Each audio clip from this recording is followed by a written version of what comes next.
morning, this is Newswire. I'm Dennis Asseto. President William Ruto has said that a total of 30,000 teachers will be employed from January next year in an effort to address the shortage of teachers witnessed in the country. Speaking during the commissioning of Komaruk South Primary School in Embakasi Central Constituency, Ruto said the plan to hire teachers will be implemented in various phases over the course of 5 years. Tumekubaliana na Teacher Service Commission ya kwamba kuanzia Januari tutaajiri walimu 30,000 wa kwanza. So the representative of our teachers, beginning January, we are going to start phase 1. We are going to have both teachers. We are going to employ some teachers on permanent and pensionable. We are going to employ the next lot on internship, and progressively until the 5th year, we will have filled all the positions.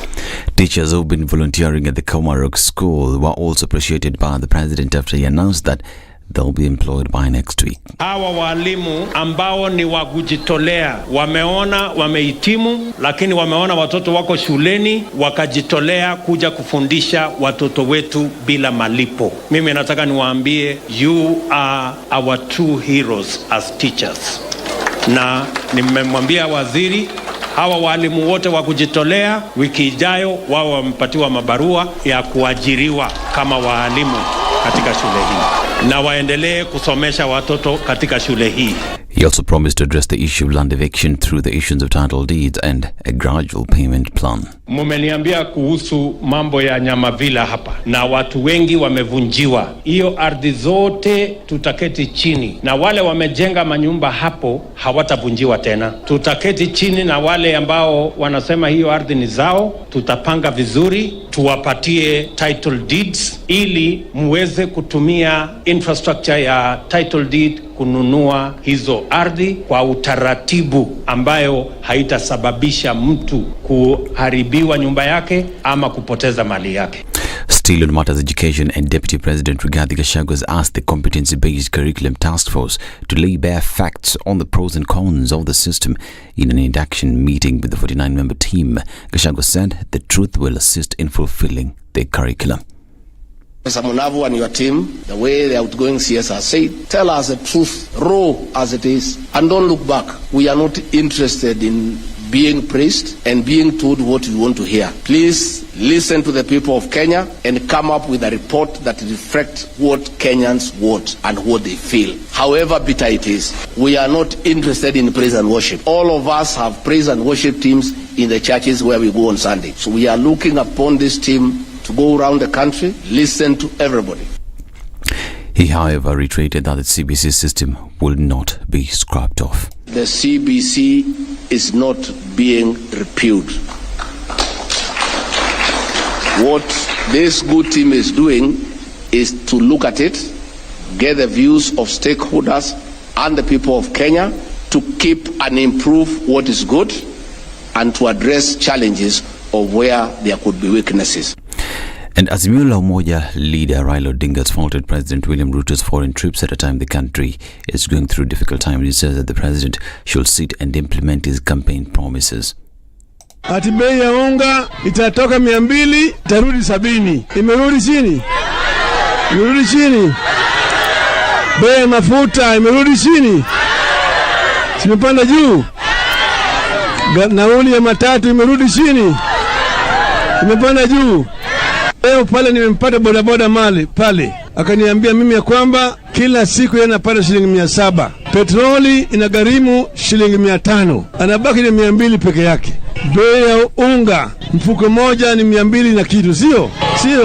Hajanunua hata mboga, hajalipa kodi ya nyumba, atapata pesa wapi ya kwenda kufanya naye biashara katika stock exchange? Nikaenda chini, nimekaa huko chini, nikakaa, lakini sasa nimeona kama watu yangu wanaumia.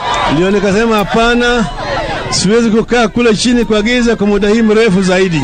Nikasema wacha nitembee kidogo, nione hao watu ana kwa ana, naulize maswali, nijue vile wanahisi.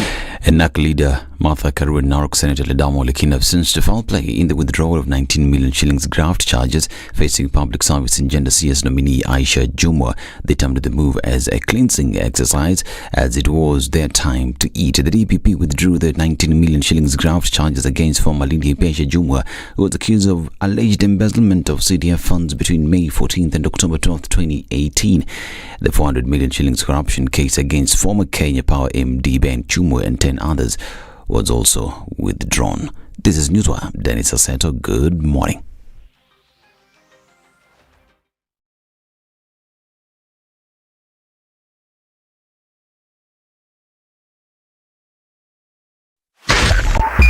SpiceFM, Nyeri. The following takes place from 6 a.m. to 10 a.m. every weekday on SpiceFM. If I'm found guilty, there is no problem. I'm willing to serve. I have no problem. Jails are meant for human beings. They say a society gets the leadership it deserves. If you have a corrupt, crooked and rotten society like we have in Kenya, then of course they will get that kind of a leadership. I think the president should dissolve parliament. That's the best solution at this moment in time. Dissolve parliament. All of you go home. Yes, we all go home. How are we encouraging other people who might have new and creative ideas? Young people who are making money without any government help. They are just buying their own bundles. They are going on TikTok and making money. KRA is coming after them. I've been in parliament for 15 years. We have been unable to pass the gender law. And yet no presidential candidate is talking about it now. Because we are fake. The truth is, all the men refused to vote for that law. What did Sonko do to Pumwani maternity hospital? Yeah, he with cleaned his it own up. money. Cleaned it with his own money. That was him as an individual. Yeah. And I did not say he was cleaning his own money. I was saying he cleaned it. Foot, mouth. Foot, mouth. Eric. Okay. The Situation Room.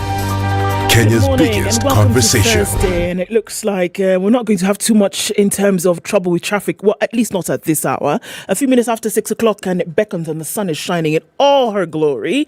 A little bit of traffic that's starting to pile up on Jogo Road. We're seeing the same thing happening on the Thika Superhighway as well. But traffic is not what you're going to have to contend with at this point of the morning. We'll keep an eye on things through 7 o'clock. Let us know what's going on where you are. Talk to us on SpiceFM, KE on Twitter. Whatever happens, we want to keep things moving this morning.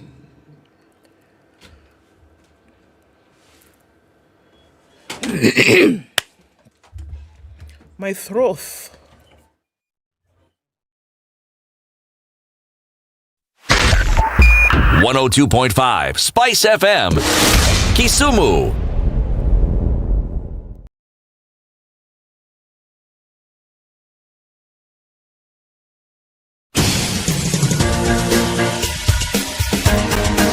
This is The Situation Room, the home of hard-hitting political commentary and penetrating insights about the state of the nation. This is a talk radio experience like no other. The Situation Room, a place for hard truths, debates, and elevated conversations. The Situation Room, witty, political, engaging, deep, controversial. In the room, we have C.T. Muga, researcher, academic, seasoned political observer, a fountain of wisdom in these politically uncertain times. Ndu Oko, Nigerian by birth, Kenyan by choice, communications expert, Pan-Africanist, a truth seeker and believer in people power, and Eric Latif, agent provocateur, the man in the chair, seasoned journalist, news hound, a man who believes in punching up. Good morning.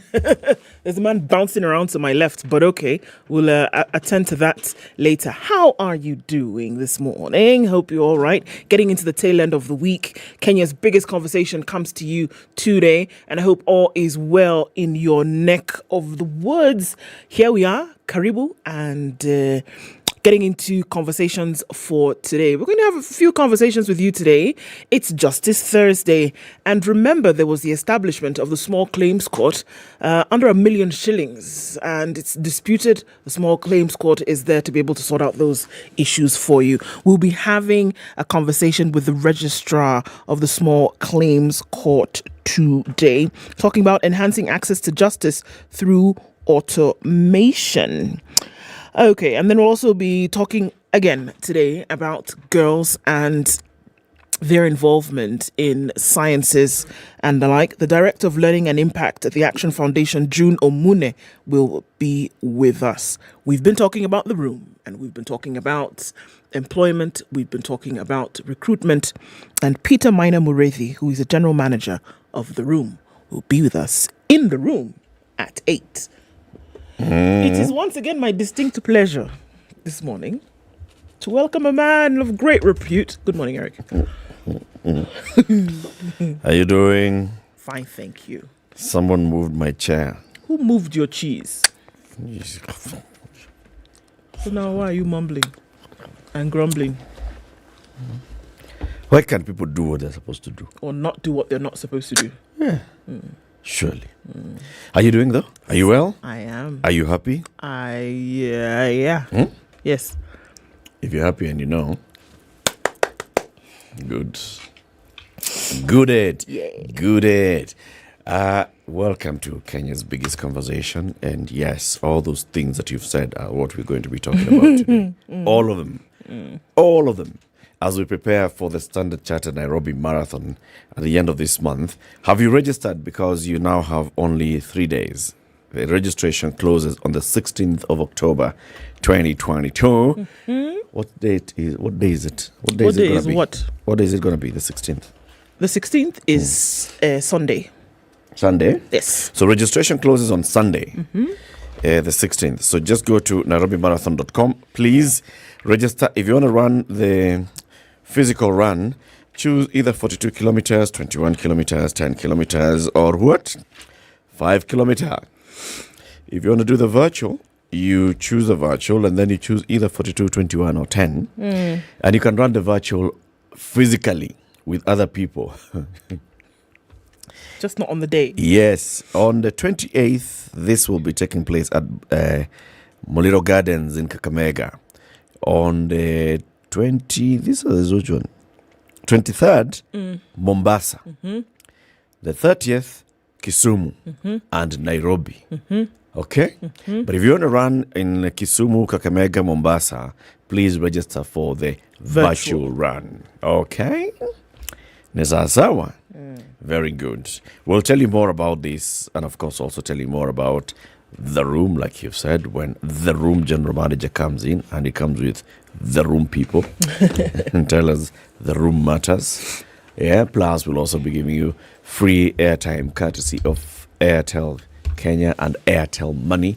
We'll be asking you a question on social media. Look out for that question and answer the question to stand a chance of winning 2,000 bob worth of airtime for free. Higher. COVID. All right, let me tell you what's going on with COVID. Around the world, 628,345,850. That's what the global tally looks like as of today. And if we're looking at what's going on in Kenya, the CS Ministry of Health is not very happy, because he says his attention has been drawn to a number of media reports alleging that a number of COVID-19 vaccines cannot be traced. Well, it was not just media reports. This came from the special audit from the Auditor General's office. So a little bit different, Bwana CS. So he wants to say that the figure quoted by media as having received of 27,818,320 is erroneous. That's a big difference, because it is actually 26,708,520. Okay?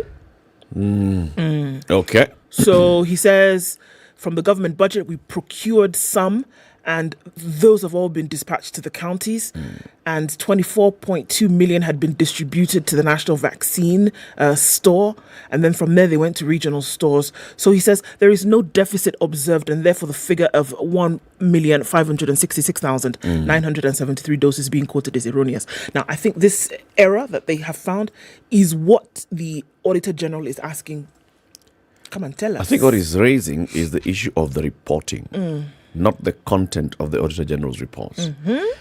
The way the person, you remember we're asking this question, so what are you talking about? If it was bought, it arrived, where did it go? It's about the source. The statement by the CS says, of all these doses of vaccines, 97% of these doses were donations, not procured. The only doses that were procured from the budget are those ones that he mentions there. So, and were dispatched. Okay. Because the story, like it was sounding yesterday, is that, all this money was spent to procure this these vaccines, and the vaccines cannot be traced. If we look at a direct quote from the Auditor General's report, that was an issue. That the total number of vaccines that is said to have gone to the counties, upon checking county reports, what was in store, what had expired, and what then had also been dispensed did not tally with the total number that is said to have reached counties. And they named specific counties. So in terms of that came as a direct quote. And when the Auditor General raises a query, it's not damning, which of course we saw that the news article said that it was. She's raising a query and she's asking for an explanation. Now, if she sees that happen and you're looking at about 1.6 billion shillings, it's going to raise a red flag. So she's asking, in this case, what happened here? Why do we have less of this figure? And that was a direct quote from that report. So it'd be interesting to see if they're able to give that explanation and we're not actually seeing that 1.6 billion shillings is actually lost. The World Health Organization says that a new COVID-19 wave is emerging in Europe. The agency's regional data show that only Europe, with an increase in coronavirus cases in the week that ended October 2 to 8, rose about 8% from the previous week. And they're calling it a new wave spreading across Europe. According to Hans Kluge, who is the WHO's Europe director, although we are not where we were 1 year ago, it is clear that the COVID-19 pandemic is still not over. We are unfortunately seeing indicators rising again in Europe, suggesting that another wave of infections has begun. Stella Kyriadis, who also is with the EU, said the co-circulation of COVID-19 and seasonal influenza could put the most vulnerable and our healthcare systems at risk this winter. We know that temperatures are already dropping in most parts of Europe, and we know that this also then is a recipe for the spread of the coronavirus, as well as it is for the common flu. Right? Together with the Europe CDCs and the World Health Organization, they're encouraging everyone to come forward for vaccinations against both viruses, being COVID-19 and influenza, as they get into the winter months. It'll be interesting to see what happens over the next 3, whether there will be this spread. But as they see the indications are hitting them in the face, they're saying, okay, what can we do? Come out, get vaccinated so that we can sort out that problem. That's what it looks like for COVID. Okay. Like for real? Like for real, for real. What? Yeah. Okay. So let's take this break so you can tell us how the weather is going to look like today. We're live streaming the show on SpiceFM KE on YouTube and Facebook. Let us know where you're tuned in from. Let's do our usual shout out shortly after this. It's 18 minutes after 6.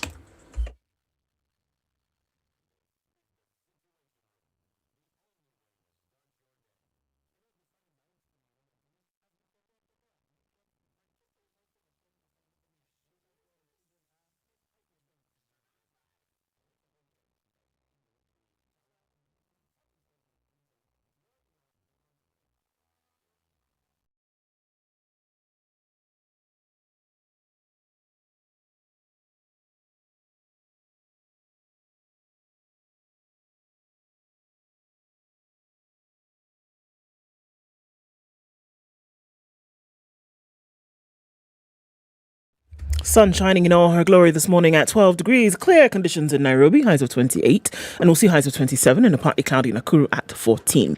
11 degrees and clear in Nyeri, highs of 26 today. And we'll see highs of 24 in a clear Eldoret at 11. 22 and cloudy in Mombasa, highs of 29. And we'll see highs of 29 as well in Malindi, where parts are raining this morning. 19 and clear in Kisumu, highs of 29. And we'll see highs of 28 and mostly cloudy Kakamega at 18.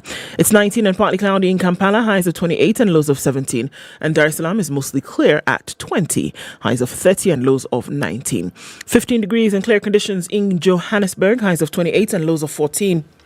And it's partly cloudy this morning at 26 in Lagos, highs of 30 and lows of 24. 23 and clear in Kinshasa, highs of 33 and lows of 23 today. Looking out into Beijing, it's 17 and clear, highs of 20 and lows of 11.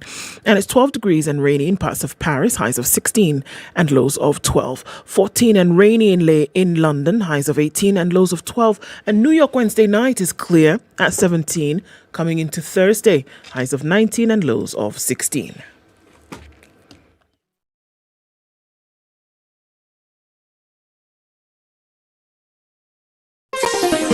Chilled Spice.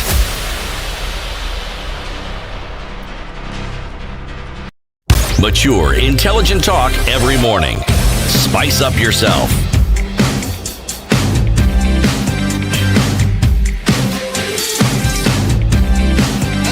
Mornings done right.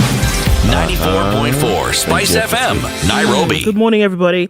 A really terrible accident happened on the Thika Superhighway just a few minutes ago, and it doesn't look pretty at all. So, prayers up for that. Look at details of that in a bit. But good morning to everybody. It is still a beautiful day. Very good morning to you, MC Tonje, Karibu Sana. It is a beautiful day. Greetings from Doha. A beautiful day ahead and some flowers for the Queen. Chris Michaels, good morning to you. Helen Jagona says good morning, and she's in Dani Kabisa. She's tuned in from Gitima Munyo. All right, Atuti Dan says good morning, already tuned in. Asante Sana for joining us. Good morning, tuned in from Thika Road. Edwin Washira, you're wondering where CT is and you're hoping he brings his wisdom back. So do we. He'll be back with us soon. We miss him too. Good morning, my favorite people. The man in the chair, Eric Latif, and the woman who believes in people power. Indeed. Elikana, good morning. Karibu Sana. Looking sharp. Michael George, good morning to you. From Kinangop, that's where George Ndongo is. And Kimilili Twaskiza, the situation room. Ipo Kwa Msimbojeni. Hey. What's that? It's a place. It's a place. It's just a place. Oh, okay. Sawa basi. Namswa Elisha is tuned in from Mogadishu, and he says, why are all these graft cases being withdrawn now? C'est la question, mon ami. We'll find out in a bit. Good morning, everybody. Plugged in from Mombasa. That's where Robert Mbogo is. And Dennis is also tuned in from Kapenguria. Busia is where Zachary is. Magotia Kunguni. Good morning. Tuned in as always. Tandy is Njilo. Mutoko, we see you. Good morning. Peter is also tuned in this morning. Martin Odwar, good morning to you. Keep up the great work. Asante Sana, thanks for always being part of the conversation. Listening in from Dandora, that's where Robert Mwema is. And Benson Moore, good morning. Eric and Ndu, good morning to you. All the way in Mombasa. Good morning, Latif and Ndu, tuned kwa Mpigo Nikiwa Kapsabet. Holla to everybody there. United States of Utawala, that's where Newton is. Everybody's online this morning. I see you all. Sammy, Ondicho, Peter, Alex, Abraham. Karibuni sana. Karibu kila mtu. CT? Yes. Do you have the proverb? Yes. Indeed I do. It is, we are still in Ivory Coast. Mm-hmm. And today's Ivorian proverb is, everybody loves a fool, but nobody wants him for a son.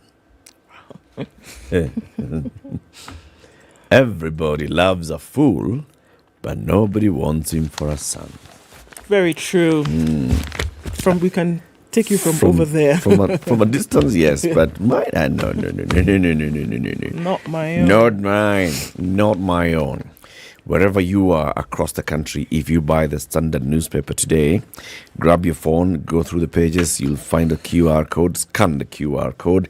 It takes you onto the online version. And if you have Airtel, then you have access to 4G connectivity everywhere in the country. So you will easily be able to look at the Standard online version. And you also stand a chance of winning. Winning what? Quick rewards. Quick rewards from the Standard. Yes, very, very quick ones. Very, very, very quick ones.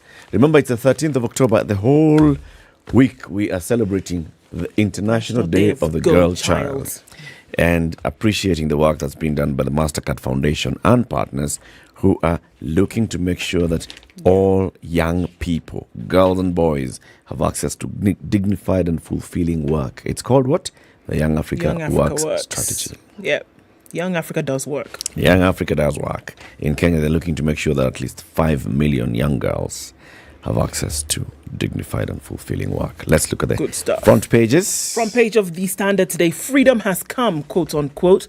Yesterday was that day of At least 5 high-profile graft and criminal suspects are off the hook after their cases were lined up for termination by the Director of Public Prosecutions, who literally handed the mostly Kenya Kwanza allies, whose campaign slogan was "Freedom is coming," a major reprieve. Okay. There's some more. We'll look at that story. There's some more numbers. 116,000 teachers will be recruited starting next week. 1 billion is another number. It's not a pretty one. Livestock, in terms of shillings, 1 billion shillings worth of livestock has been wiped out due to the drought. Imports of maize hit a record high. Those are the headlines on the Standard. Off the hook. There's also a story playing on The Nation. DPP Nordin Haji has dropped criminal charges against Ruto allied top politicians and former government officials, some of whom are eyeing plum cabinet jobs, raising questions about the independence of his office. And of course, that sad story. Yes, I know. It's raising questions about the independence of his office. Yeah, being the DPP's office. Okay. The sad story of this baby, 2.5-year-old child who died at the Kenyatta National Hospital on Tuesday morning. And there's a story there with his mother and basically what happened. But it's interesting because she said, Travis died because I am poor. Story of a mother's agony and her child's slow and painful death. Oh, yeah. We'll be looking at all those ones shortly. Hey? Yeah. Where do we start? Freedom. Okay, freedom has come. Go. Okay. Freedom has come. Let me open it. Page 6 and page 7. Freedom has come to several high-end corruption and criminal suspects after the DPP applied to terminate their cases. The majority of the accused persons being set free are allied to the president and Kenya Kwanza.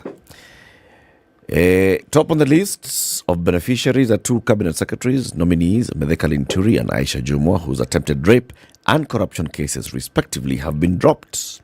Joining them on the list, former Samburu Governor Moses Lenol Kulal, alongside his 10 co-accused persons. Former Kenya Power Managing Directors Ben Chumo and the company's former top managers, and 6 co-accused in former Kiambu Governor Ferdinand Waititu's case. Now, this one of Lenol Kulal is the one that is interesting. He is the former governor of which county? Samburu County. He was the latest beneficiary of the rush for freedom after DPP Nordin Haji applied to terminate his 84.6 million shilling corruption case.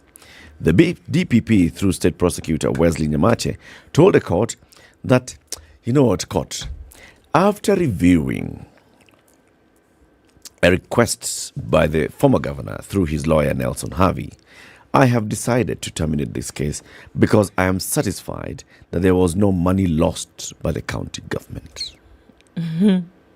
Okay. The DPP has confirmed that there were no procurement breaches in the stated contract and that no money was lost since the county government got value for money for the services provided.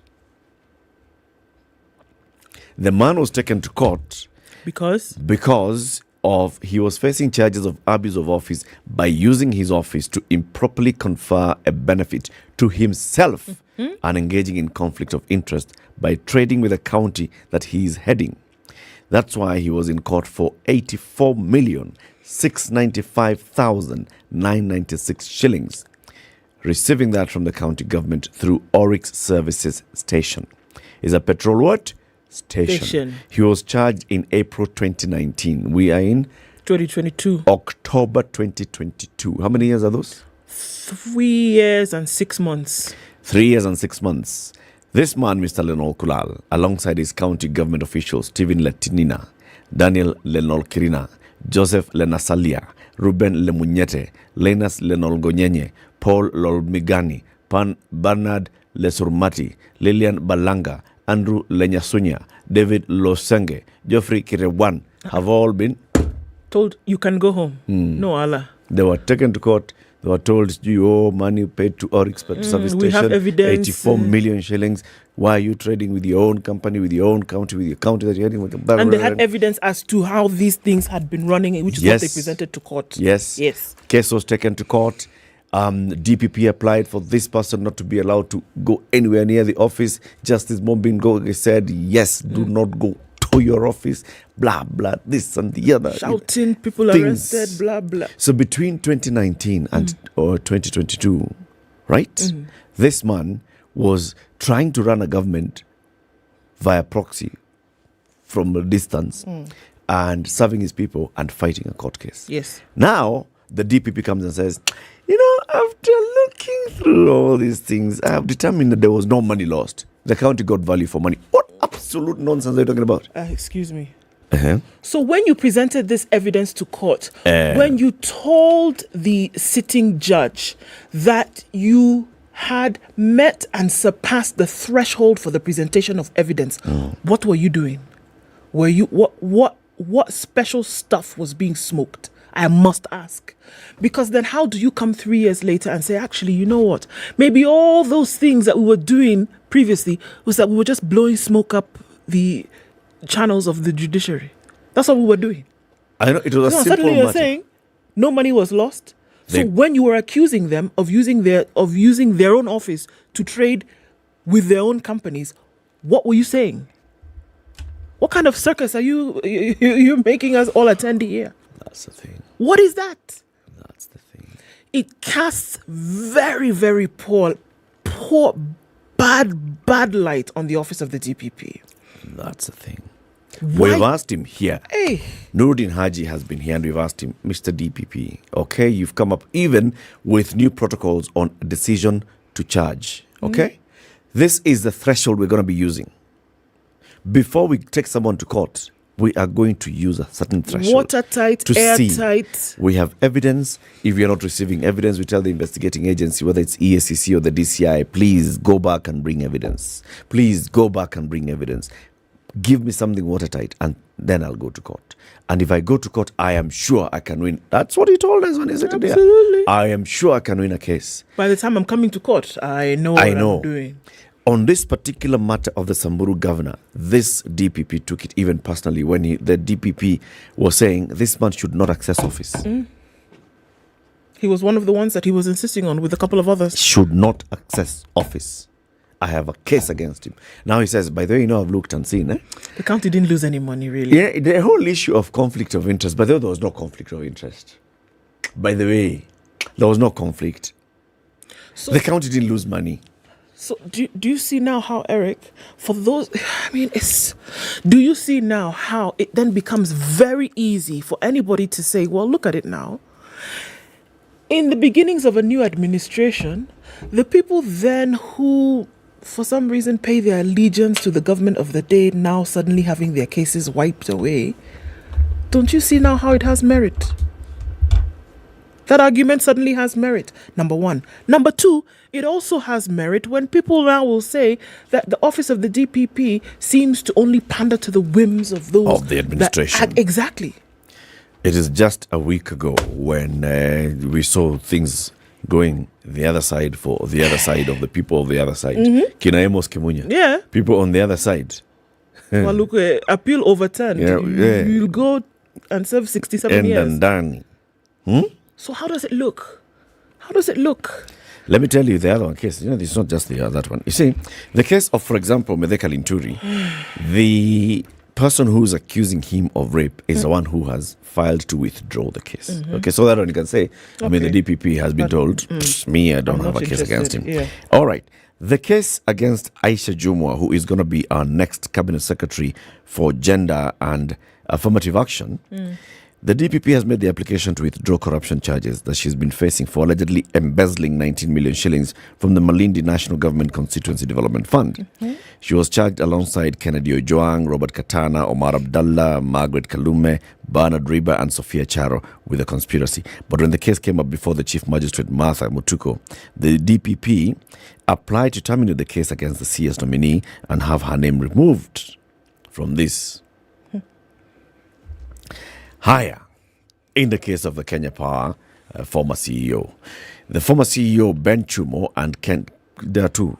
Ben Chumo and Ken Terus piously attended court sessions in hope that they would be acquitted in charges relating to the Transformers tender.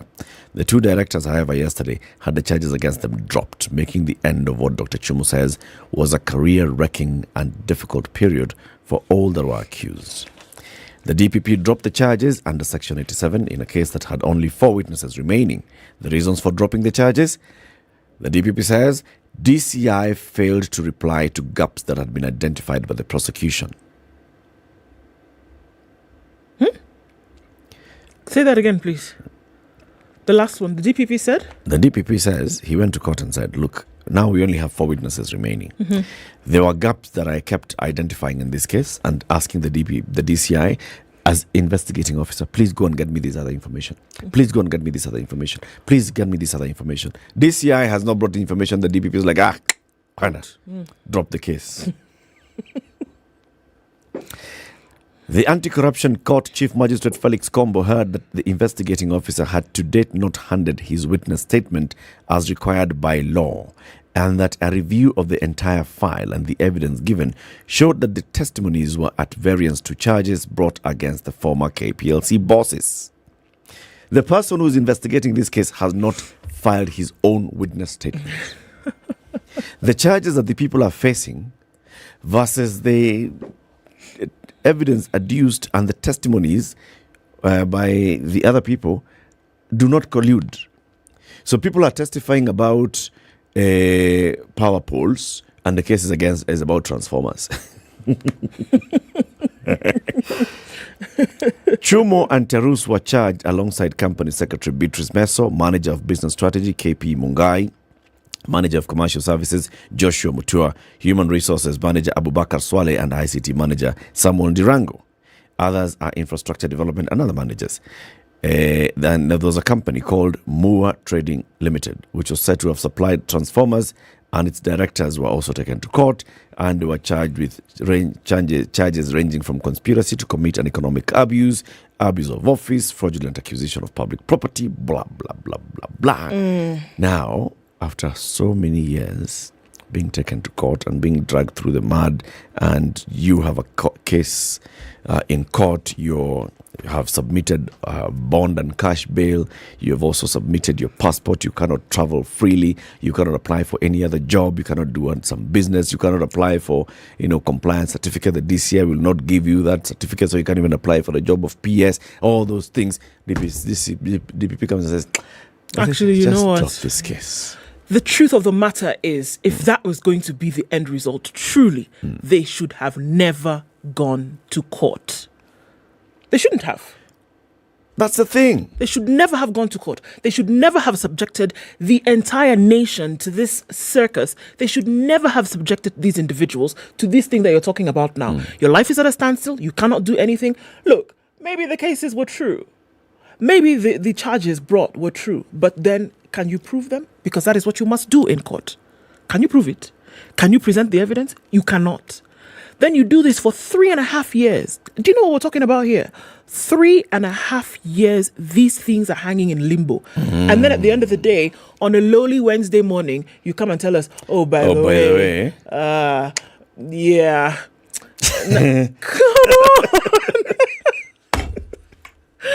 Come on. Come on. No. You can't be wasting people's time like that. If we have this... The Ngirita mother who was talking about her son not being able to go to school because she can't pay school fees. Because why? Because you need her frozen her accounts. Accounts, yeah. In the NYS case. Can you set her free? Leave her all alone. These other people. Let them go as well. Let them go. Let everybody. If you don't have a case, can you go? And number one, stop the second time thing that we resources. ought to see is this man, Nordin Haji and Kenoti and the others being put to task and asked, so exactly what have you done? What have you been with doing? The office that you've been given? Absolutely. The same question that the president was asking at the NSC with the ringing of the bell with these two gentlemen. Yeah. If we cannot see the result, one must then ask, can you justify your remuneration over the last how many years? Can you justify your time in office? If these high level, because we keep asking, why is it that somebody who steals a chicken, why is it that a woman who has children to take care of in Thika County, in Kiambu County, in Thika Town, throws garbage for lack of somewhere to throw it, and she's either thrown in jail or she's asked to pay 250,000 shillings. But that is quickly adjudicated and she's thrown into the slammer. Why do we see such cases go quickly? Why do we see that? And then you want to come and waste our time for 3.5 years and then tell us that you couldn't actually find anything. Especially if we withdraw a case and say, I've realized that there was no money lost. What do you mean you've realized? You realized. So upon what basis did you bring the case in the first 2019, place? 2020, 2021, 2022. This was not a case of a whistleblower. This was you, as the office of the DPP, raising the issue. You are the one who brought it out. And nobody came and whispered to you and said, oh, by the way. And remember, before taking the cases to court, the DPP used to release some strongly worded statements. We are not going to allow people to be misusing their office and stealing from the people of Kenya. And then you come and say, but they've realized that no money was lost. No money was lost. The people of Samburu got value for money. It took you 4 years to realize that no money was lost. It was lost, yeah. You had this back and forth with the DCI. You have actually taken a case to court. The investigating officer has not filed the accompanying statement as required. You have taken this since 2018 when Ben Chumo was charged. One must ask, what was going on? Like he's saying, this is what Ben Chumo is saying. Today, when we attended court in the morning, 2 events took place. One was in the High Court. No. Let me read you what Chumo is saying.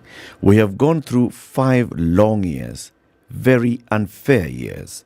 There have been careers broken along the way. We, however, thank God that we have come to the end of it. We were labeled criminals, thieves, and all service to the public got wasted in a day. I wish no one goes through this again. That is not just relief, but it's relief that comes with the accompanying pain that the man has been carrying for the last 4 years. My neighbors look at me and I remember Ben Chumo's house being paraded on social media. Look at the house that Ben Chumo has built. That he has built with proceeds from corruption in the from Kenya Power. Purchasing some transformers that don't work. Those transformers are blowing left, right, and center.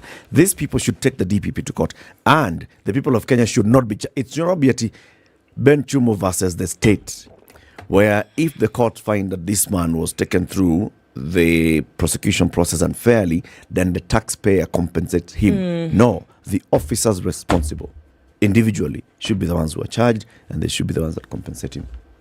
Yeah, it's unfair, man. Anyway, let's just look at traffic. Let's look at traffic. If you're stuck in traffic this morning, don't worry. No time is lost.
All right, so a few minutes going towards 7 actually. Quite some traffic on Jogger Road. Let's take a look at the Thika Superhighway where that unfortunate accident happened this morning. We're not seeing any major traffic as a result of that, but they're still trying to work on that accident scene. We have traffic just before that Pangani underpass. It's also building up on Kiambu Road, and we're seeing some of it coming out of Westlands. James Gishuru is pretty busy as you approach Wayaki Way, and coming off Gong Road is starting to build up as well. So if you're approaching the Thika Superhighway, be very careful. Use the service lane. This is way up on Thika Road, Kihungoro. At that area, 4 vehicles. Use the service lane for now until that is cleared up. Talk to us through the morning. SpiceFM KE on Twitter. Try as much as possible to keep things moving. And please be careful.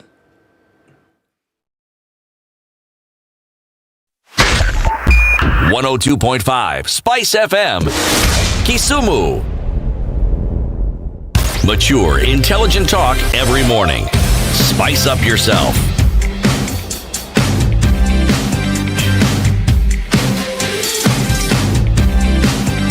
Mornings done right. 94.4 Spice FM, Nairobi. 7:15. Okay, so other stories that we're looking at. 1 billion shillings in livestock wiped out. We'll look at that in a minute, but I want to look at this story of Travis, who died. His mother says, he died because I'm poor.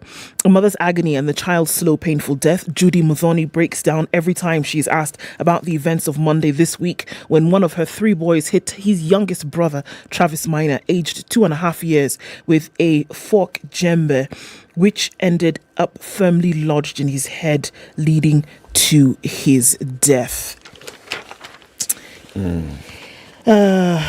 So she sits outside her home in Ndula village in Kiambu County and breaks down, of course, every time she has to recount the details of Monday. It was when one of her 3 boys hits his youngest brother, 2.5, on the head, eventually leading to his death. My son was talking all through. His last request was for water, says Muthoni. Minor was playing with his 2 brothers, aged 8 and 6, when the accident happened. The 3 were playing under a mango tree just outside their house when their uncle Hussein Jao heard a scream from one of the older boys. He jumped on a motorbike and rushed Minor to the Ndula dispensary, but unfortunately nothing was happening there since Monday was a public holiday. So they sought help from a local doctor who owns a pharmacy in the area. He detached the long wooden handle from the fork so that they could fit in the small vehicle. He was then rushed to the Thika Level 5 hospital. The boy's mother was not at home when Travis got hurt. She was called and later joined in Jao and her son at hospital. Ndula is a remote village with no public transport to and from the Nairobi-Garissa highway, and most of the residents are casual labourers at the fruit processing firm.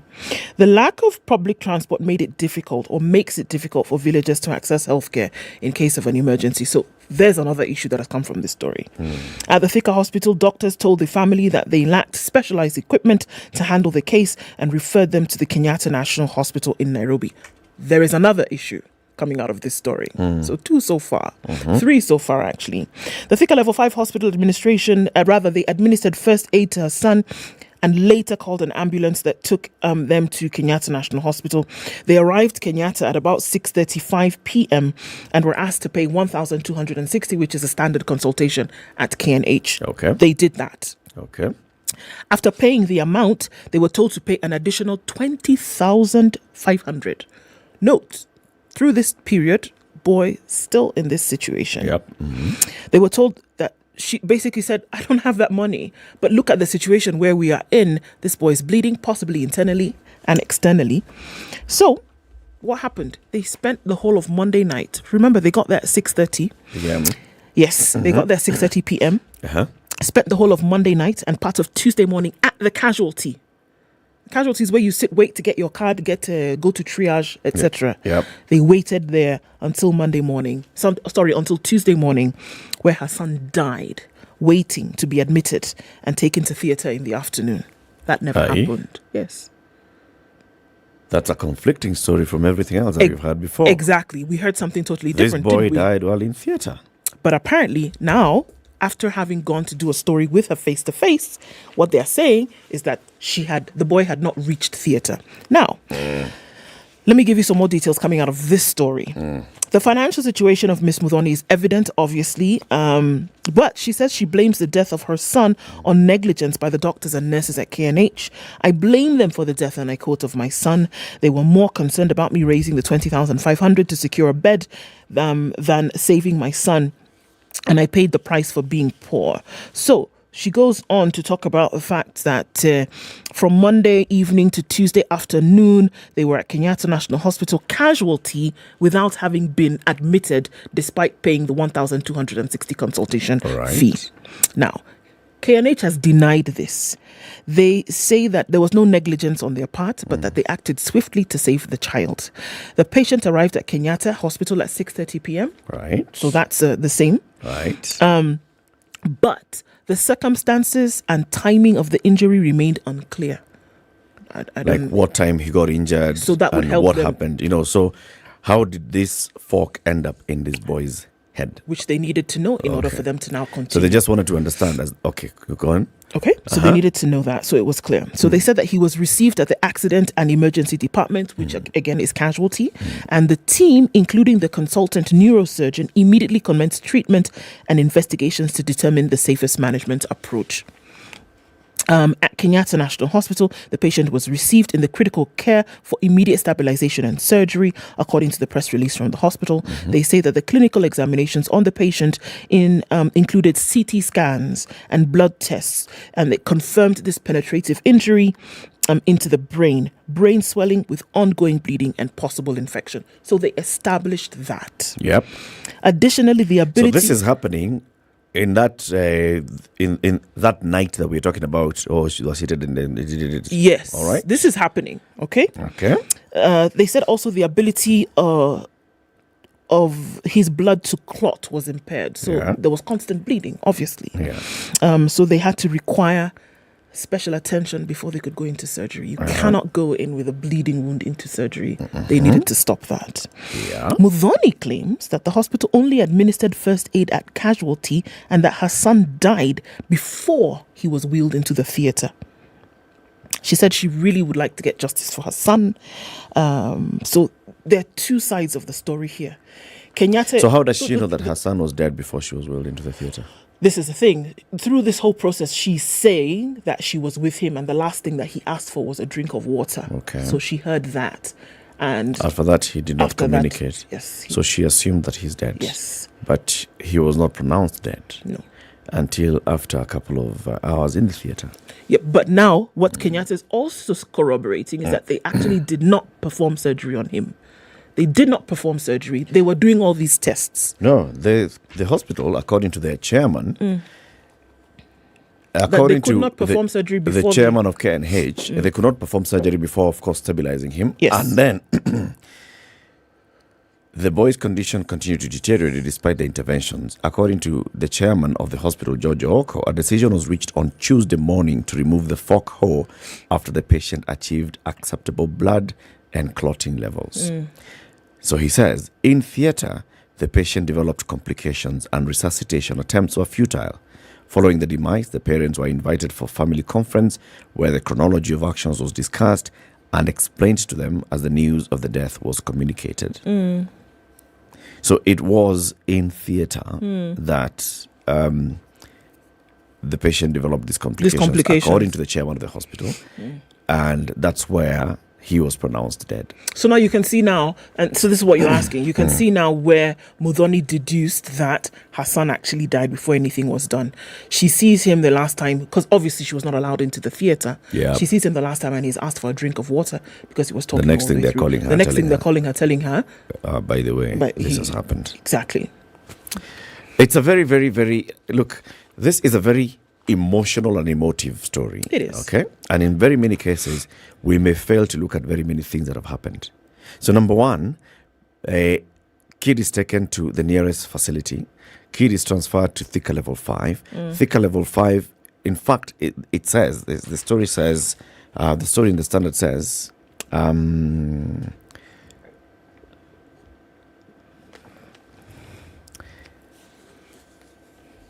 villagers who responded to the boy's cry rushed him to a nearby clinic Yes, this is But that due to the Ndula severity, dispensary. the yeah. Ndula dispensary, Yeah. due to the severity, a medical officer and the boy's mother rushed him to Thika level 5. The person at that clinic accompanied the mother to Thika level 5. Right? So there, medical officer, let's give them a tick. At Thika level 5, a CT scan was done. And then the boy was, so they saw the severity of the injury and they said, we can, this one we can't handle we here. can't handle it here. Move. We need specialized care. Move to KNH. Boy transferred to KNH. We're not saying that the boy was transferred to KNH in a matatu on a boda boda. No.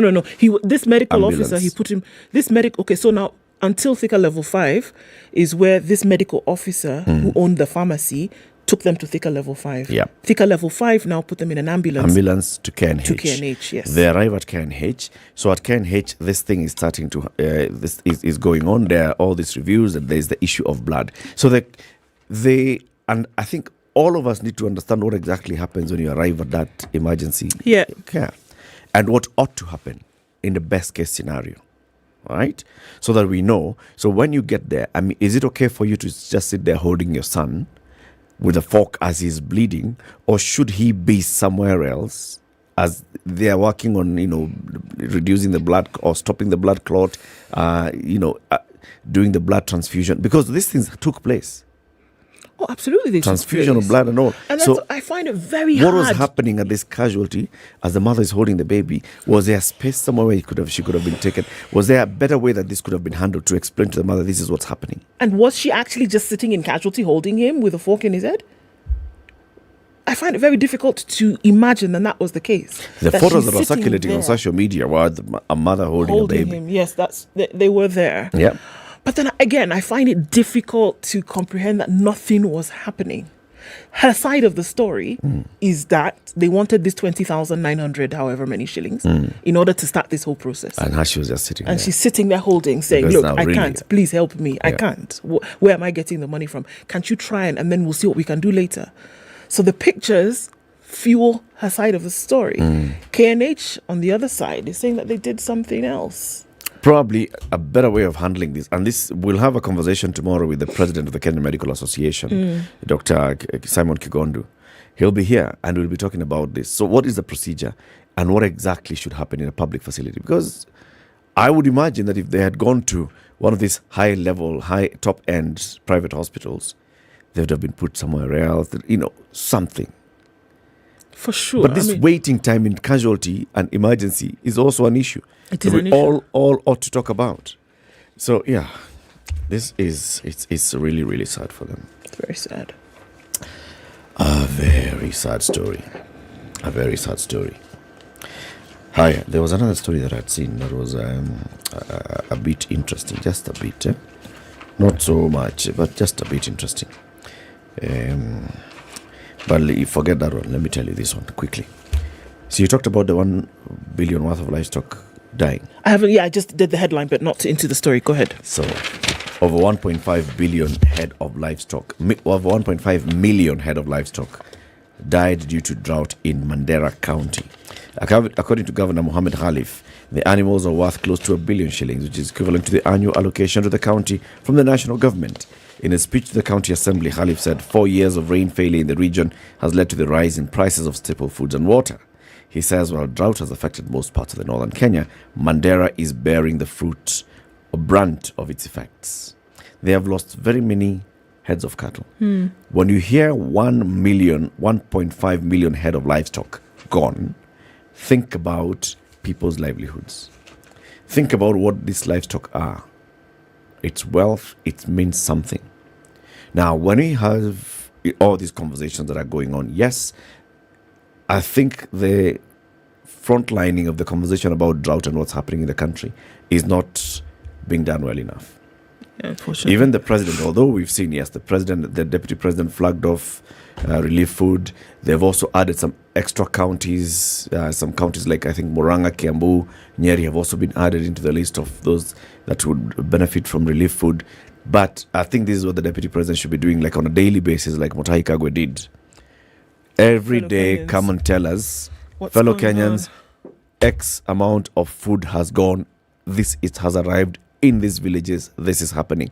Let's see Rigi G in those counties personally supervising the distribution of food. Let people see their deputy president, who's in charge of relief operations, actually on the ground. I hear you, because, it's an everyday issue. Because there's no, right now, sustainable source of food, the help is on a daily basis. And so there needs to be daily attention paid to it until these other measures that we speak of, because they did speak about the drilling of boreholes in these counties where this is an issue, so they can get into other things like irrigation, But the interim, it is an urgent daily provision that is required. Indeed it is. Keep it here for more conversations. It's Justice Thursday. We're going to have a Justice Thursday conversation about the Small Claims Court. Remember, there is a celebration of the International Day of the Girl Child, and we are celebrating that day the entire week with the work that the Mastercard Foundation and partners have been doing with the Young Africa Works strategy, making sure that young people, particularly girls, have access to dignified and fulfilling work. A very good morning to you. Keep it here for more conversations. It's now 7 a.m.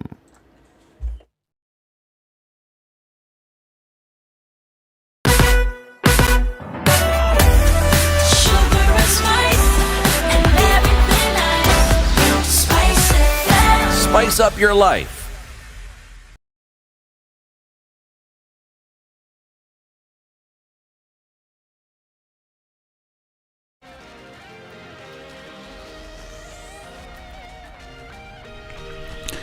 Good morning, this is Newswire. I'm Dennis Aseto. President William Ruto said that a total of 30,000 teachers will be employed from January next year in an effort to address the shortage of teachers witnessed in the country.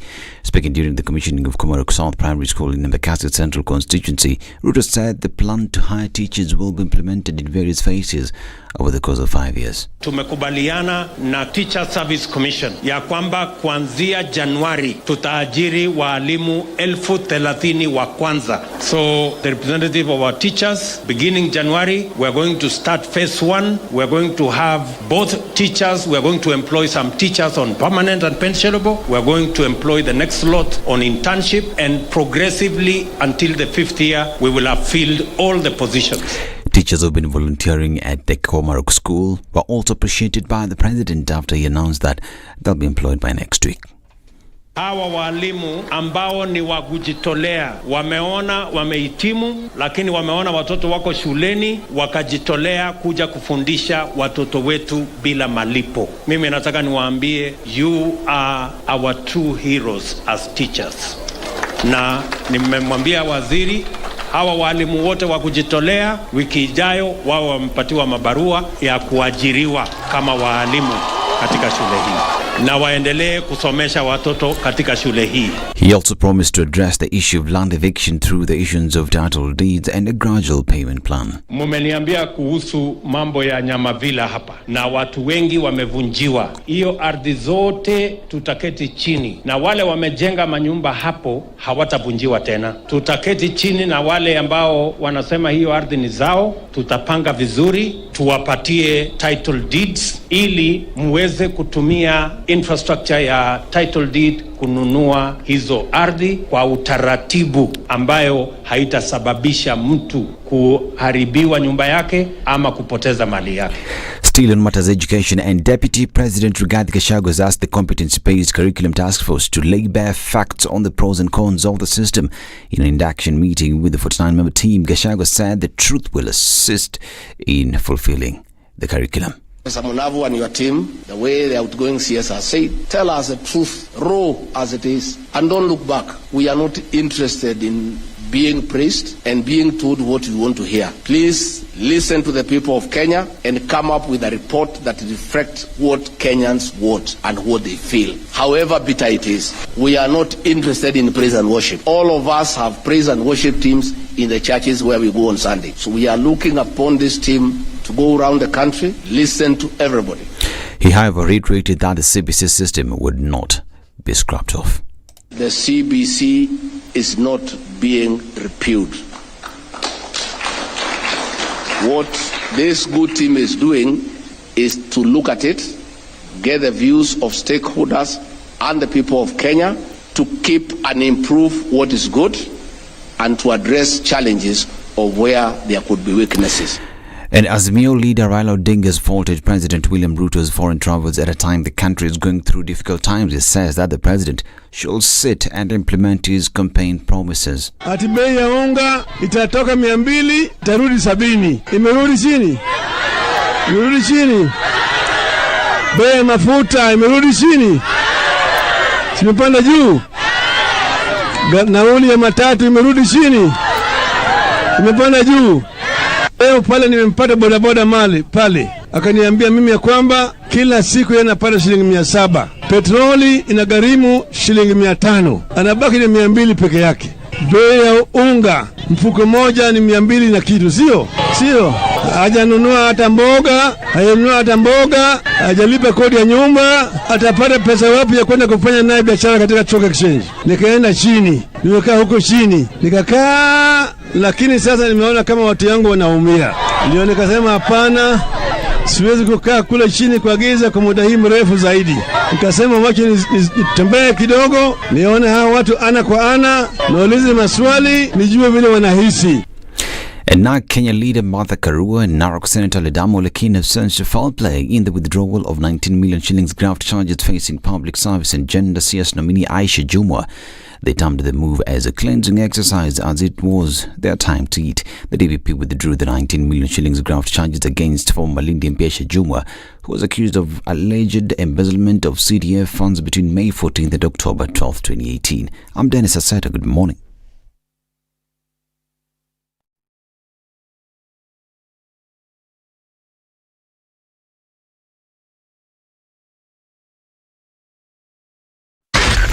SpiceFM, Nakuru. All right, so looking at traffic that has built up quite some on the Thika Superhighway. Remember, if you're coming into the CBD, you want to use the service lanes. We've seen that accident that happened earlier on this morning. We want you to keep safe, guys, regardless of what it is. Moving slowly then past that outer ring junction up ahead where the accident did happen, and they're trying to clear that up. So again, service lanes are your friends today. On Kiambu Road, it's also building up. We're seeing the same thing happening on Limuru Road. Ring Road Westerns, and then continuing on to join Waiaki Way is pretty busy, and we're seeing James Gishuru, a beehive of activity already. The Red Hill Link Road looks good for now. You want to watch out for traffic that is likely to build up as you're going then towards Peponi, out towards the Greater Waiaki Way, Red Hill Road, and then onto Limuru Road. We're going to watch out for all that in the coming minutes. Talk to us on SpiceFM KE on Twitter this morning in an attempt to keep things moving.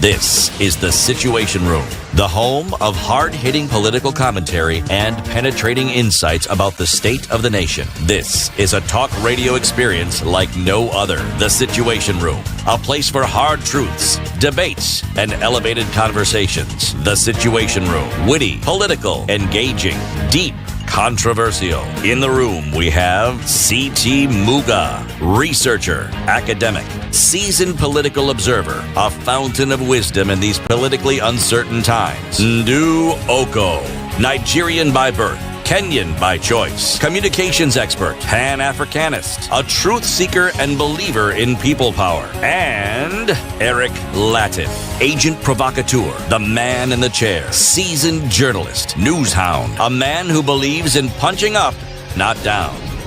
This is The Situation Room, the only way to start your day. Thank you very much that every morning you choose to start your day with us here on SpiceFM or KTN Home, or following our live stream on YouTube, SpiceFM KE, or on Facebook, where we also live stream the show from 6 a.m.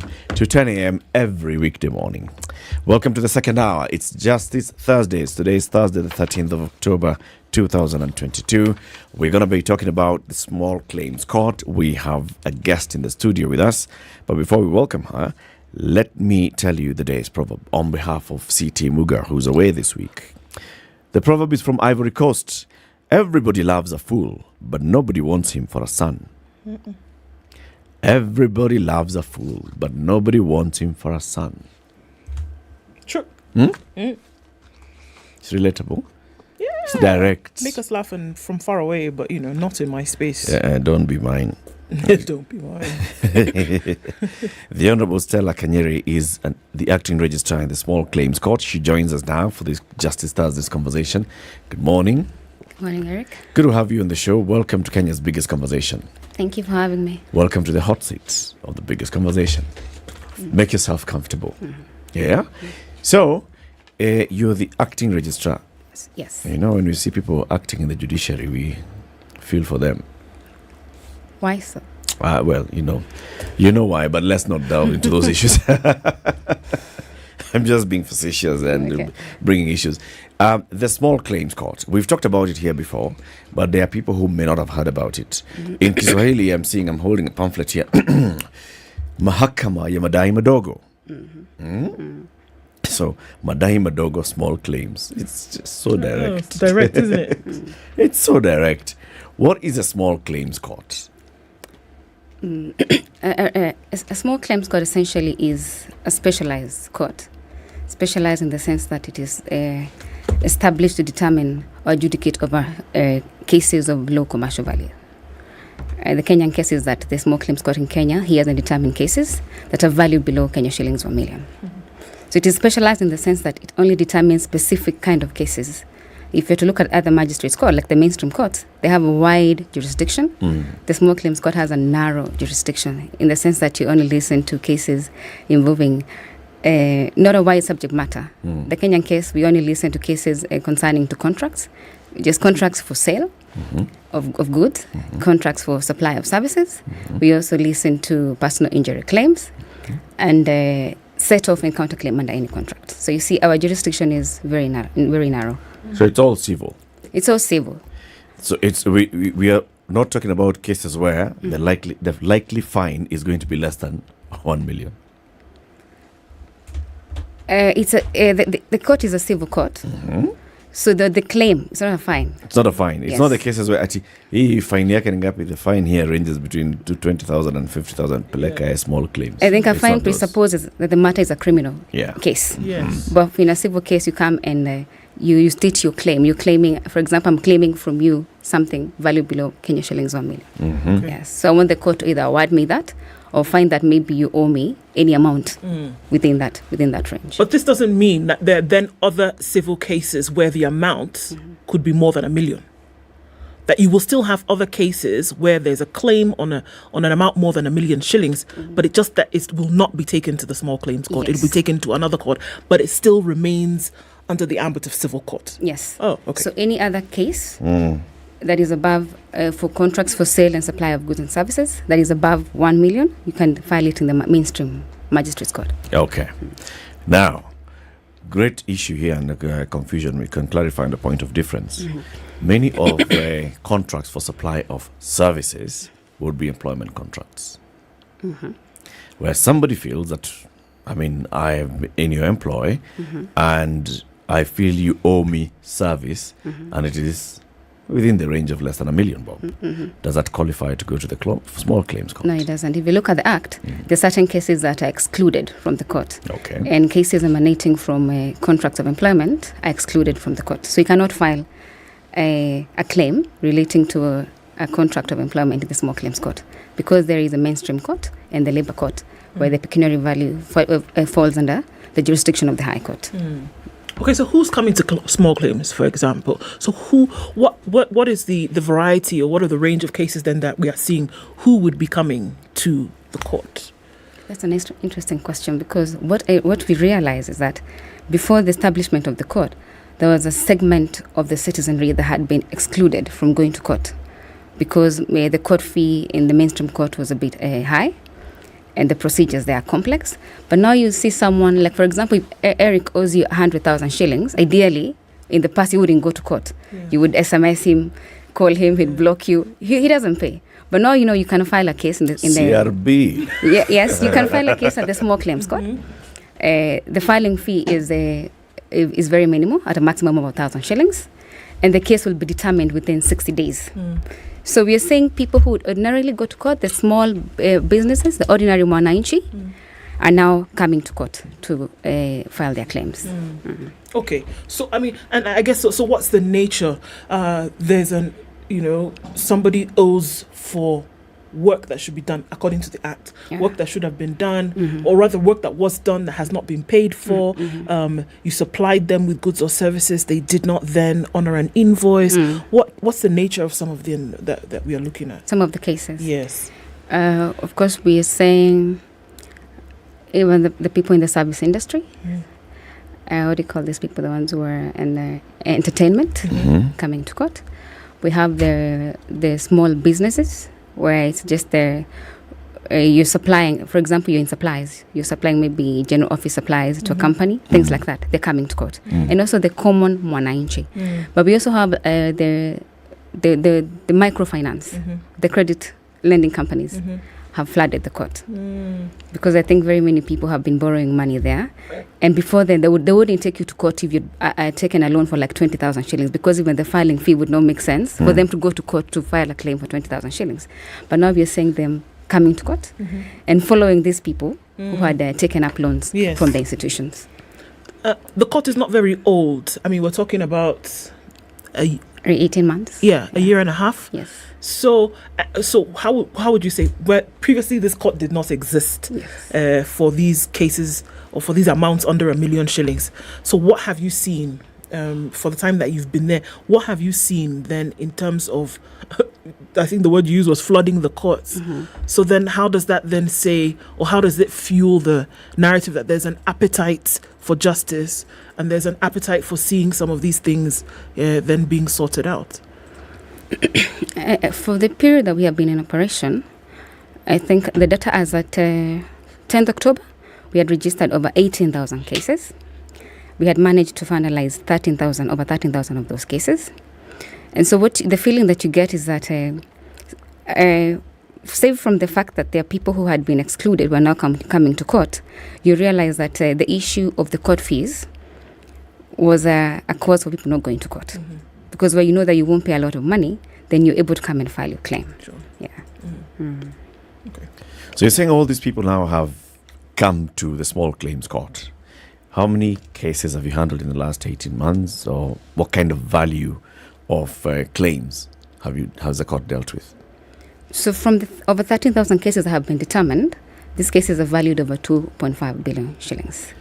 Over how many thousand cases? 13,000. 13,000 yes. cases. At present, we have 11 small claims court in one sub-registry. We have a court in Milimani. We have a court in Kajiado, in Thika. We have a court in Machakos, in Eldoret, in Naivasha, in Nakuru, Kakamega, Kisumu, and Mombasa, and a sub-registry in Makueni. So are they within the judiciary? When you go to the courts, so you are directed to the small claims court? Or are they in a separate all of them space? Are in the existing infrastructure. In courts? Yes. Okay. Yeah. So when you go there, what's the process, what's the procedure for filing? I mean, I'm assuming that this would be easier. Or like you said, previously people were finding barriers to filing some of these claims because of the filing fees and the procedures and all. So what is it that has been simplified that's made all these 13,000 plus people come to court? Okay. So one of the major character of the small claims court is that the procedures in the court are very simplified. And if you look at our court, the small claims court in Kenya, is that for you to file a claim in the court, we have standard forms. Previously, you'd have to get a lawyer, because even the language which you need to write in those pleadings is a bit legalese. But in the small claims court, there's a standard form which you can fill in, so that even though you've not gone to school or you're not very conversant with matters law, you just fill in the particulars. And if you look at the Act, the small claims court is supposed to have someone called a clerk of the court, meaning that if someone, for example, is a vulnerable person, is not learned, you can come to court. And that clerk of the court will help you fill in the standard form, and then the same is filed. So the procedures are fairly simple. Okay. Even how we proceed, the language in the court, in the mainstream court, I think the formal language is English and Kiswahili.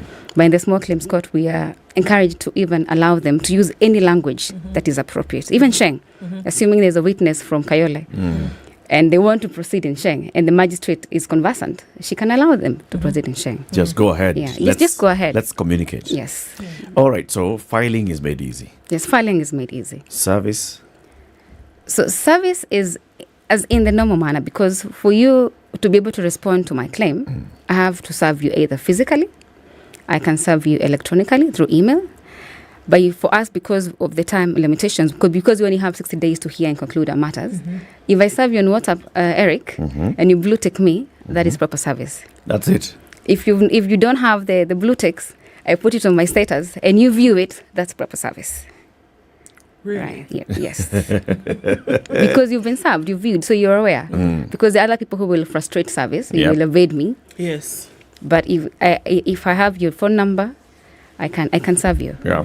From what you've seen, what is the most common way of serving people? Because, I mean, by the time somebody is coming to court for this, it's because they have tried to deal with this person directly. They've tried to send emissaries to them.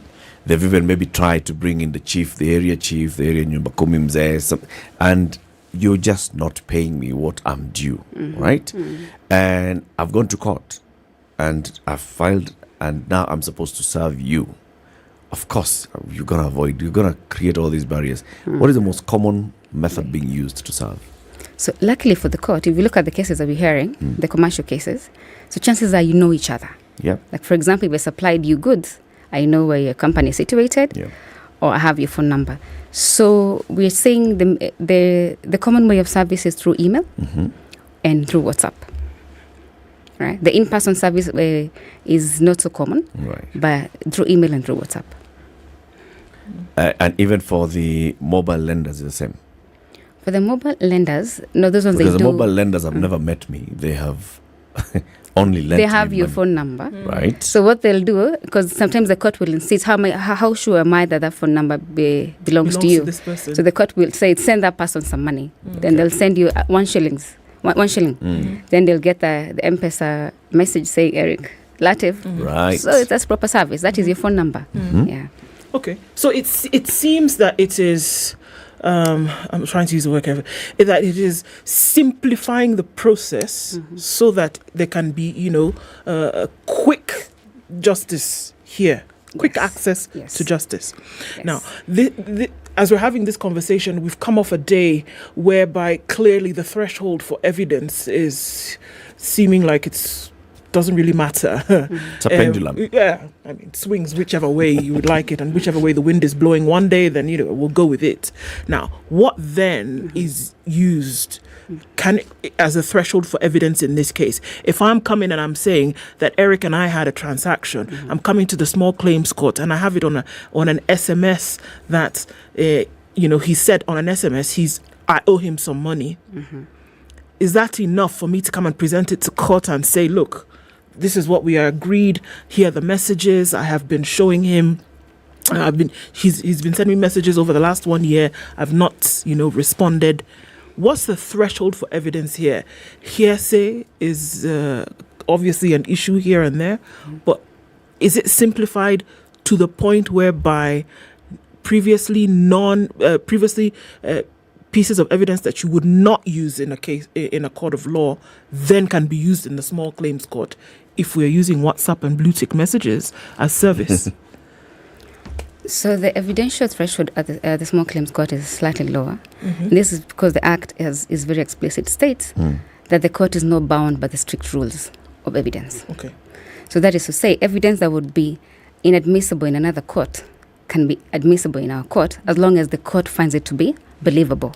Right? For example, if you have a text message, you can print out and give to the court. Yes. In the other court, they will require that you even produce a certificate to show that your phone was in a proper working condition. There are things that you have to back up your claim. Right. But if this is printed from your phone and the other party is not disputing, so the court will admit it as evidence. Yes. In many cases, like you've said, Stella, people will come to court. Some of them, don't have any written proof of a contract. So it's a verbal contract in very many cases. You are supposed to supply me eggs at my shop and I was supposed to pay you. You brought the eggs. I told you, wacha niuze, kujia pesa kesho. Kesho you come, I give you an empty tray, I don't give you your money. You can clearly see, you brought the eggs. But there's nothing to prove that there was such a conversation or such an agreement. Now, when you come to court, in many cases that you see, how do people prove that there was actually an agreement and the value of this agreement? So for those contracts involving the very small businesses, right? They may not have those written agreements. But for some reason, you'll find there was an SMS I sent you asking, ile pesa yangu utanilipa siku gani? There is that one of communication. Right. So I'll say that I gave him my 30 trays of eggs for him to sell. There was no written agreement, and he has not paid me. I've tried following up on my payment. He's refused to pay, right? So the court can find those messages, if they are, to be supporting to my claim, right? And where maybe the respondent comes in and maybe denies, then the court will have to weigh and find whether I've approved anything. And if the court finds that maybe I've not proved anything, then they will dismiss my claim. Yeah. And how do you determine the value? So someone comes and says, I supplied 30 eggs, 30 trays of eggs.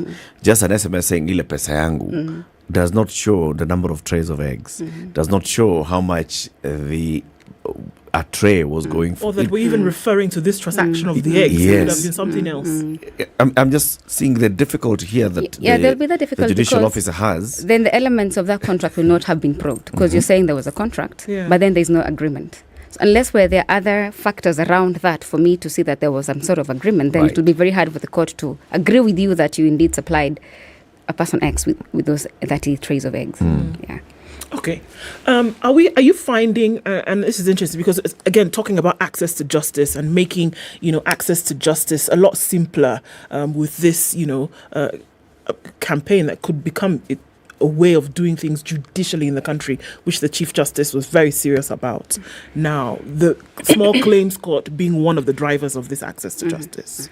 Do you find that those who make claims, looking at this short period through which a case must then be concluded, the 60 days, do you find that those who make the claims are in the majority when it comes to the rulings being made in their favor? The ones who? The ones who are making the claims, who are, bringing the claims to court. I think if you look at the value, the 2.5 billion in less than 2 years, then that would state that the majority of the claims could have succeeded. Okay. Right. Because then I will not be able to know per every adjudicator how many claims are getting allowed or how many claims are getting dismissed. But if you look at that value, given that the pecuniary jurisdiction for the court is 1 million, so for you to reach 2.5 billion, that means very many claims are being allowed. So what's the statute of limitations here? Because the Small Claims Court was established 1.5 years ago, can I come to you and say, well, okay, thank you very much for this court that has been established. This fella owes me money 10 years ago. Can I come and then make use of the court for a case that is 10 years old, as an example? So that depends. So we're hearing two cases of civil nature, contracts and the ones for civil liability. So, of course, for contracts, they have the time limitation for 6 years. For the civil claims, it's 3 years. But for the civil claims, assuming the time has lapsed, it's already, let's say, 3 years and 5 months. So you can come to court and ask court to give you leave to file your suit out of time and explain why you are not able to file your case within the time period where you're supposed to have filed the case. Because you can say, I was not able to trace the respondent, but now I know where he lives. Now allow me to file my case so that I can prosecute my matter. Okay. Yeah. Can one argue that the court didn't exist? Like can I say that there was I didn't all have these elements of the higher court, as it were, I was not able to take. But now that through this new access to justice, it has come about. This court did not exist. Now that it exists, and I have been battling with this issue for the last so many years, will the court hear me?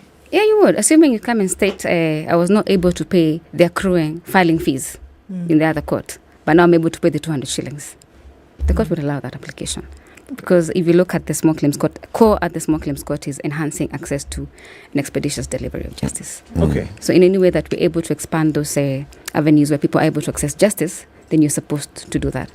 And in terms of a footprint of accessibility around the country, you talked about 11 courts. Where are the rest of the courts, apart from the Milimani and the other one? Where are the rest of the courts? And are we looking at a situation where people must then leave their area of residences around the country to come to Nairobi, or how does this actually work? So currently we are in 12 out of 47 counties. if you look at the provisions of Section 4 of the Act, ideally we're supposed to be in every sub-county, at least in every sub-county. So we're hoping to expand our footprint.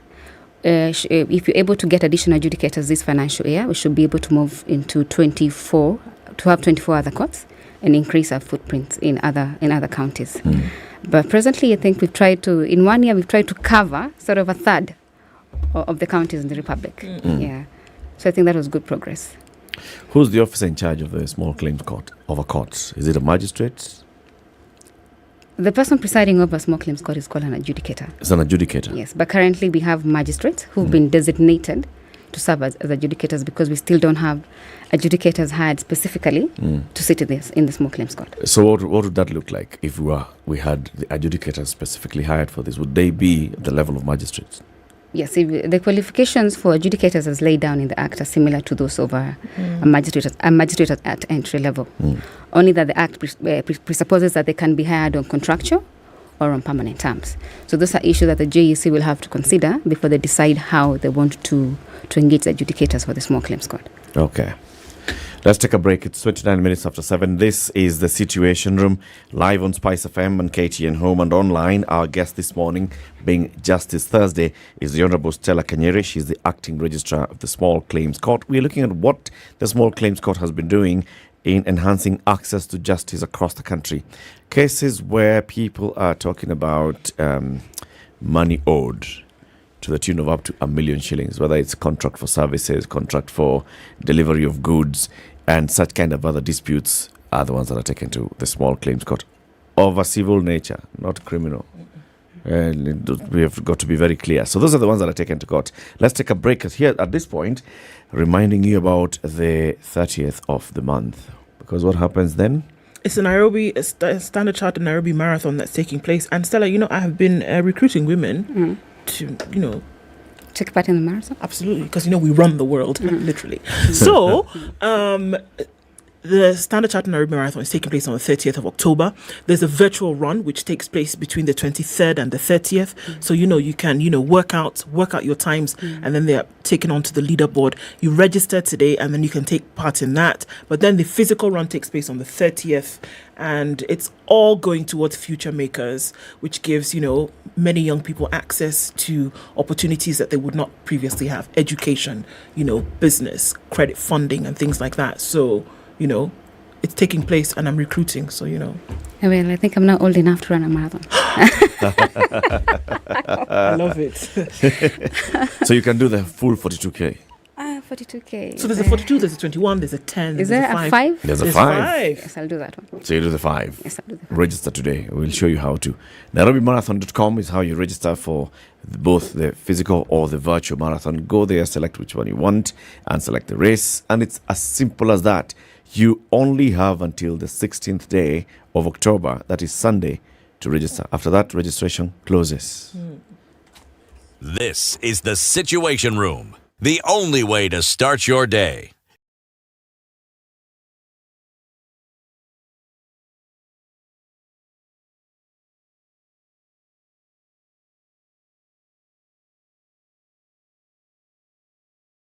Three, two.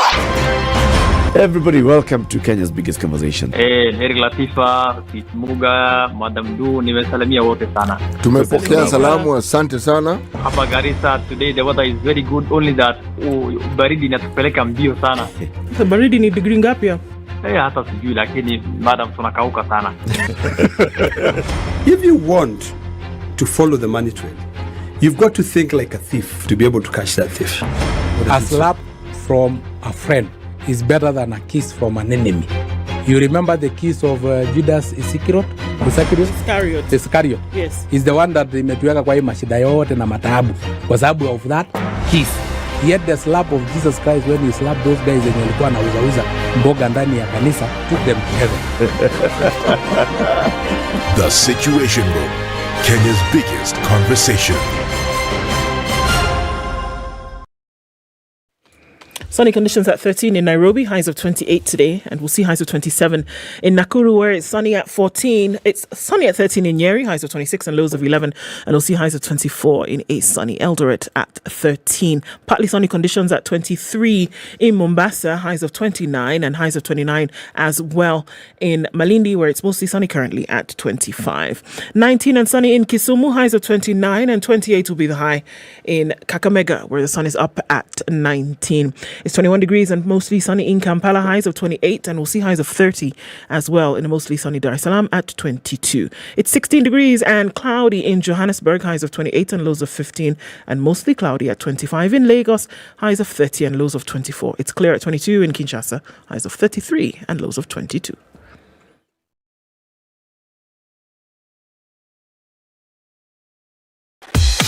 Welcome to Spice FM, the best exclusive radio station bringing you the best mix of the best music ever. All right, it continues in most parts this morning, and I think now is when we're getting into heavy status. Thumping with traffic coming off the Thika Superhighway, that's really busy.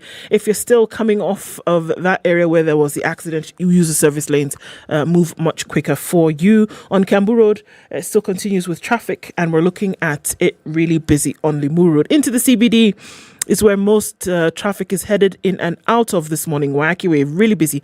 It's not too bad on Mombasa Road as you get towards that Imaradima Drift and then getting out past General Motors, you should be all right. But then it's going to clog up some as you get past the Nyeri Stadium roundabout out into the city. Let us know what's going on where you are in a cloggy situation. Let us know so folks can avoid it and then you can get away quicker. SpiceFM KE on Twitter. Talk to us there.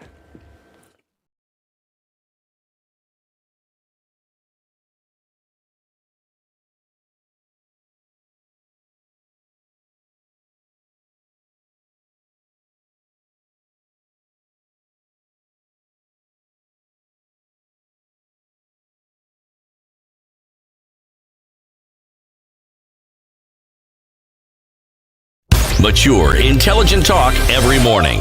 Spice up yourself.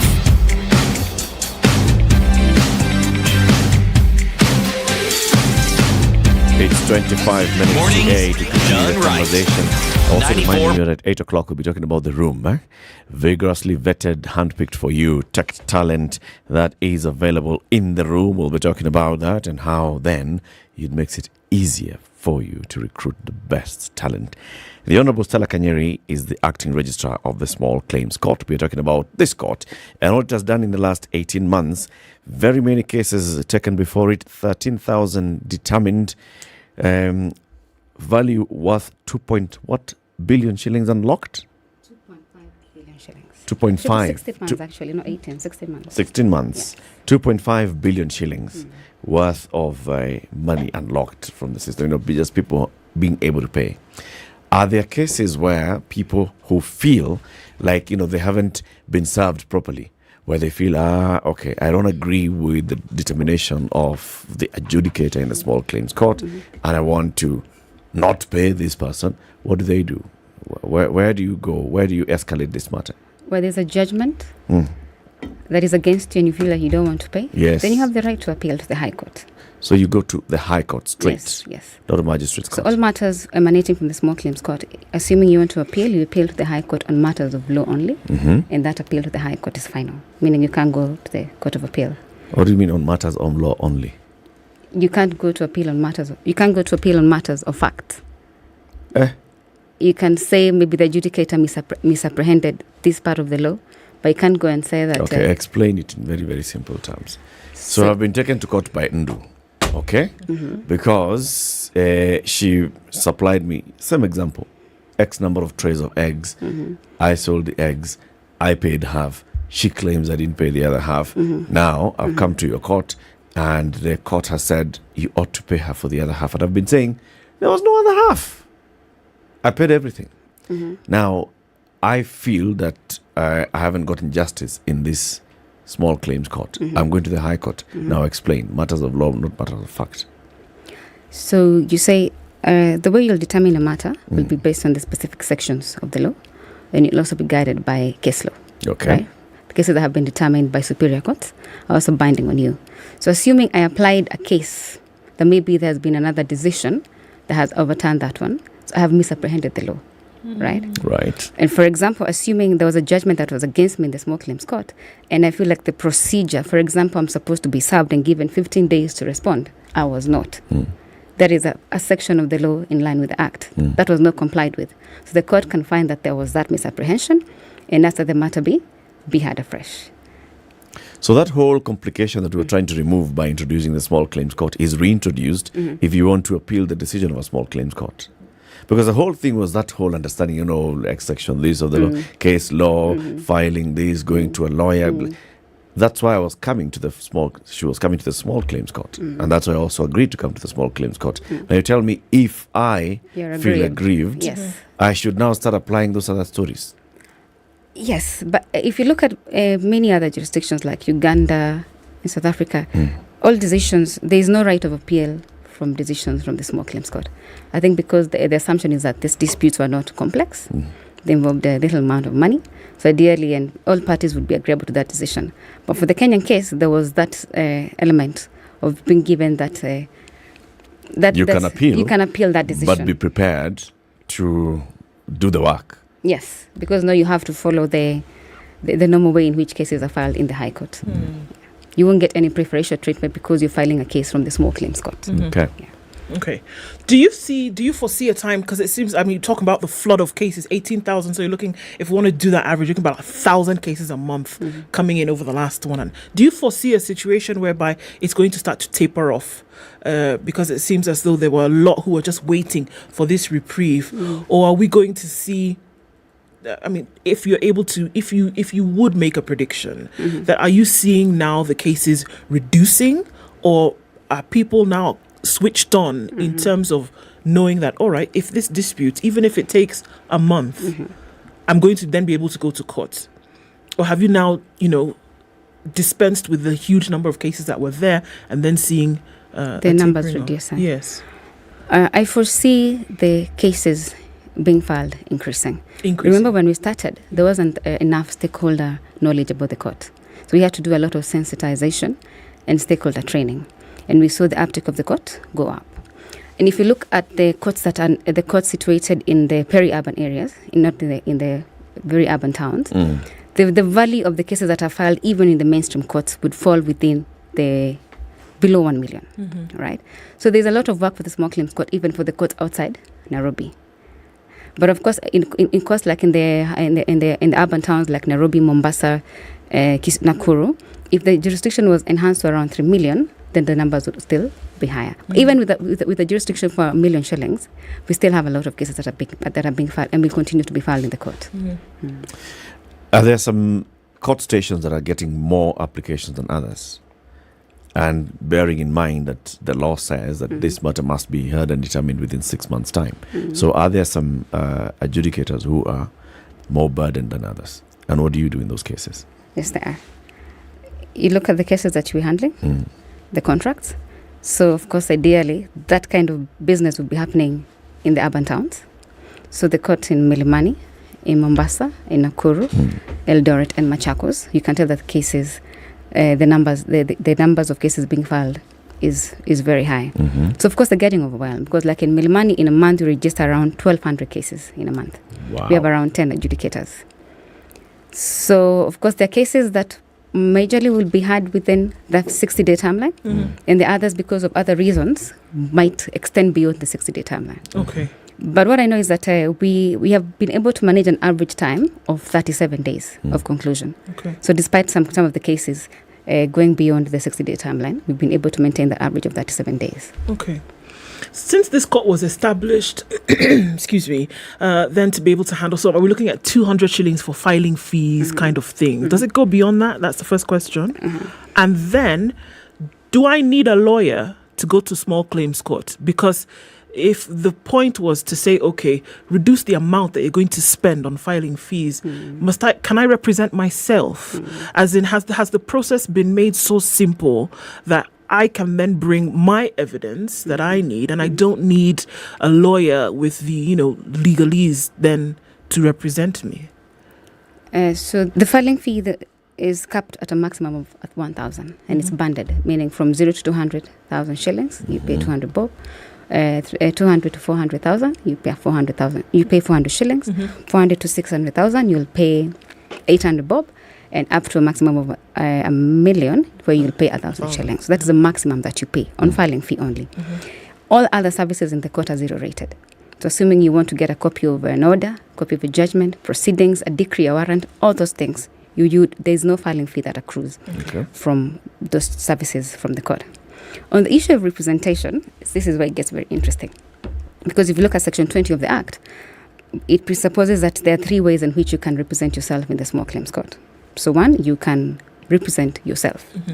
Where you come, you file your claim, and you conduct you prosecute your case in person. So secondly, you can also get an advocate to represent you, as is the normal way. And we've seen that in very many cases, more so in Nairobi, the parties are represented. And then thirdly, we have what we call an authorized representative, which is to say that assuming I'm not in a position to go to court, let's say, for example, I'm facing some kind of inhibition, I'm not learned, I'm old, I'm sick, I can get someone who I am supposed to give them leave to act on my behalf. Then that person will go to court, make an application and tell the court, I want to represent Stella. And the reason why she cannot come to court is because of reason X, Y, Z. Right. Then if the court agrees, then they will allow me to represent Stella as an authorized representative. So, and this you can only do this in the small claims court. In other courts, you cannot represent someone if you're not an advocate. You either represent yourself or you get an advocate. Yes. What do lawyers think about the small claims court? This is a question that's been asked by Andrew. He says, look, we see very many lawyers who are ambulance chasers, and some of these cases involve figures that are less than $1 million bob. Now, they are being removed from the equation. Has there been any negative vibe from lawyers? I think initially when we started, they were not very sure how the court was going to work for them. But I think more so for the young lawyers, it's working for them, because we had an argument with them. We had a stakeholder engagement in Nyeri. And so they were being asked, if you had a big brief, for example, let's say, for example, Kenya Power. Right. And they pay you 500,000 shillings. And that case takes 5-6 years in court, right? And you get a small case where, for example, for around $1 million, and it takes 30 days. And this client pays you 60,000. So in 2 months, you're earning 15,000 shillings per month. In the other matter, if you have to divide how much you're making per month, you're actually earning less. The brief is big. It's occupying your office. You've got all these big files. Takes a lot of work. A lot of work. But if you look at it, you're earning less money. So I think they've also seen that time is also a factor or in when you're an advocate as a cost. Right. So if a case is taking you 5 years, is it really worth your time? Or can I prosecute this matter in 30 days and it is adding value to my practice? Okay. So I think for the young lawyers, they've gotten it, and they've actually they've embraced the court, more so in Nairobi, in the other urban towns. So you're seeing more and more of these lawyers actually advising the clients to go to the small claims court, where a matter will be heard and determined very fast. Yes. It's a good thing. It's a good thing. Absolutely. I'm looking at... at time as a cost of practice. I think that they can now connect the dots and see is this time that I'm expending on this matter, am I getting adequately compensated for the time that I'm expending on this file? Is there any collaboration then with the small claims court and the alternative justice system, whereby in a community setting, the people who may have information about a particular case is not necessarily structured, right? In that sense, is there or would there be a possibility for collaboration between the two systems, especially now that you're looking at in the next 1 year or so going into other areas, in other counties, whereby in some cases you might have information that's not necessarily down on paper, but other people are privy to the information and that may be used in a small claims court? That's interesting, but this is what I say. If you look at Section 18 of the Act, the court is mandated to adopt other forms of ADR so long as the consent of parties have been sought. For example, if parties appear before the court and say, we wish to be referred to mediation, the adjudicator, if the parties are agreeable, will refer that matter to mediation. Right. But for example, they appear and state and tell the court that, for example, in our contract, there's a clause that is very specific that any dispute has to be referred to arbitration. Then the adjudicator will refer that matter to arbitration and close the file. So, well, maybe they want to go to the AJS. For example, they want to be heard by Wazes. I don't think the adjudicator would decline, because at the end of it, you're trying to achieve the ends of justice. Yeah. So you will refer them. In case they don't agree, they can always come back to court. Yeah. Are there cases where maybe the adjudicator looks and sees the fact as they are being produced in this court, maybe they are best if they are handled by the Wazes? Just like those ones where we're saying, okay, the dispute here is the number of trays of eggs. There's an agreement that yes, you supplied eggs. There's an agreement that I paid you. But the dispute is, did I pay for all the 30 trays or did I pay for 19? And where you can say, this probably, if you had a local mechanism where you sit down and thrash these things out, people who know the two of you would know who's lying better than I, who's just an adjudicator. Are there cases where the adjudicator then advises parties to go to AJS? I presuppose they would, but what I know is that they would tell them. For example, there was a case that had been filed for around 3,000 shillings. So I know the adjudicator told them, I'm not going to sit here and listen to a case for 3,000 shillings because it's fairly simple. I'm giving you time to go and talk and agree, because you're in a position to agree. 3,000 shillings? Yes. Wow. Go and agree, and which they did. Because you see, you're going to expend time listening to this matter, take 60 days, and they could have easily taken a sidebar, discussed and said, okay, I'll pay you, I don't have money, but I'm willing to give you 1,000 shillings every month, then I'm done with the debt, which is what was done. So even as they sit and adjudicate over this matter, they also sort of mediate, they're also able to mediate in those simple disputes and allow people to discuss and come back and consent, right? And that consent is not recorded in court as an order of the court. You actually bring a very interesting angle here, because we even talked about it many times, where in many cases, people are going to court, to the police, not because they really want to pursue a matter, but because they want to feel that they've been heard.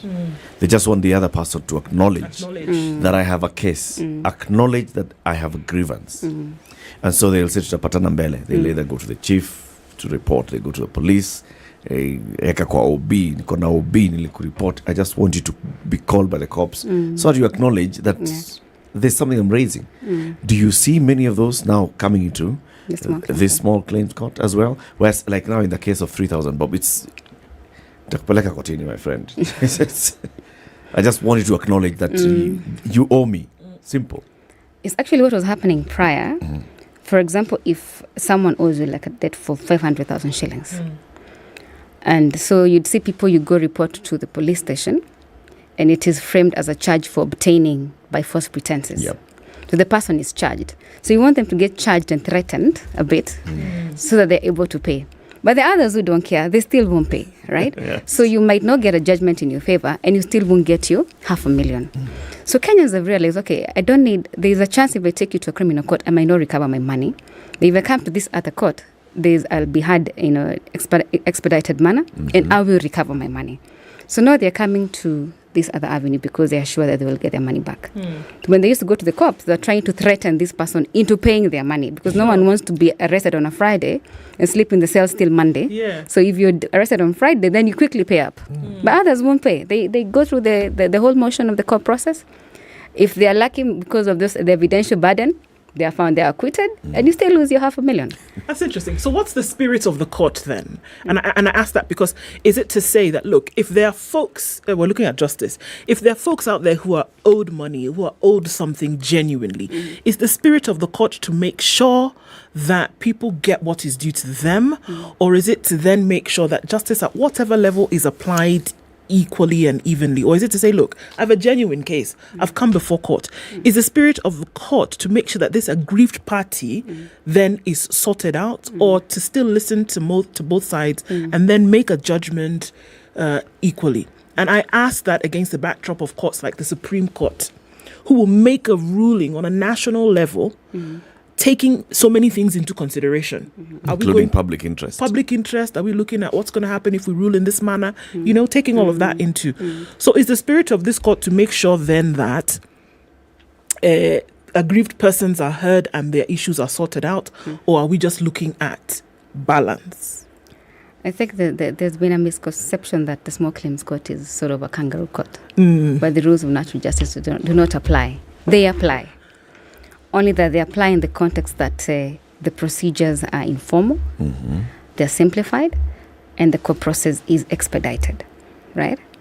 Informal in the sense that what I earlier said, where what might be inapplicable in another court might apply in our court, because we are trying to achieve the ends of justice. And if you look at the objectives of the court, the main objective of the court is, as I said, is to enhance access to an expeditious delivery of justice. The other objective is to reduce the cost and time of determination of commercial disputes, and the third one being the overall reduction of the backlog in the mainstream court. But the one for ensuring access to justice is number one, is the main. The other two are attendant to the primary objective of the court. Yeah.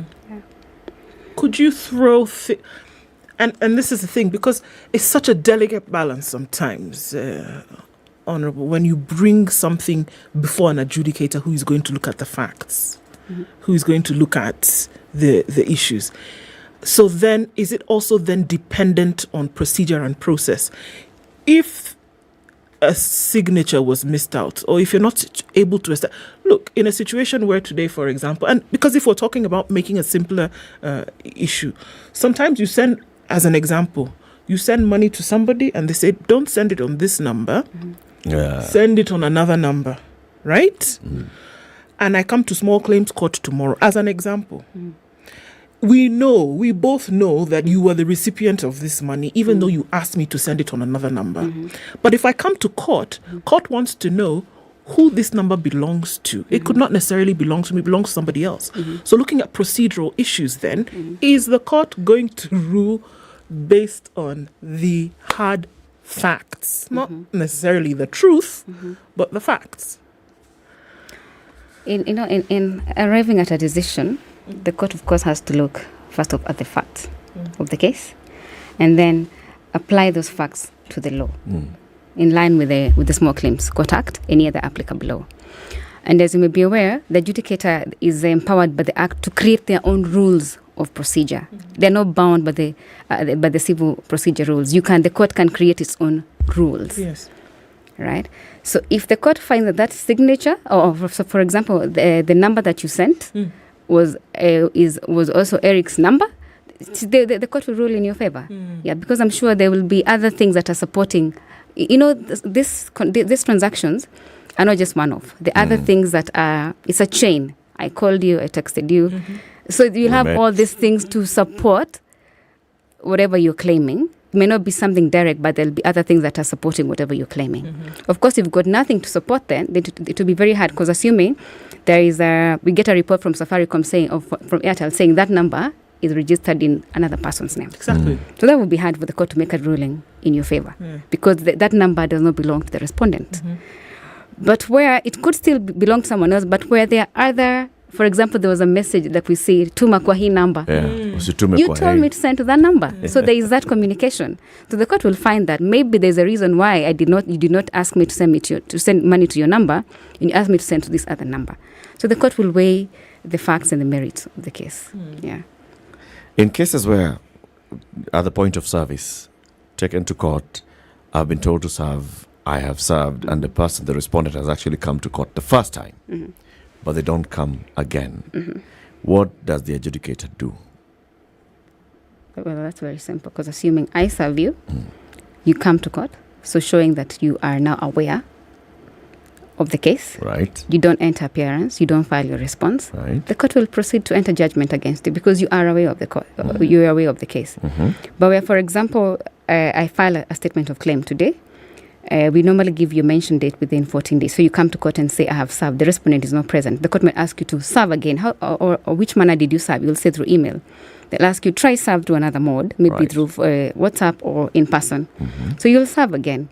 Then you'll come and file your certificate, your return of service, certifying that I served this person in this manner.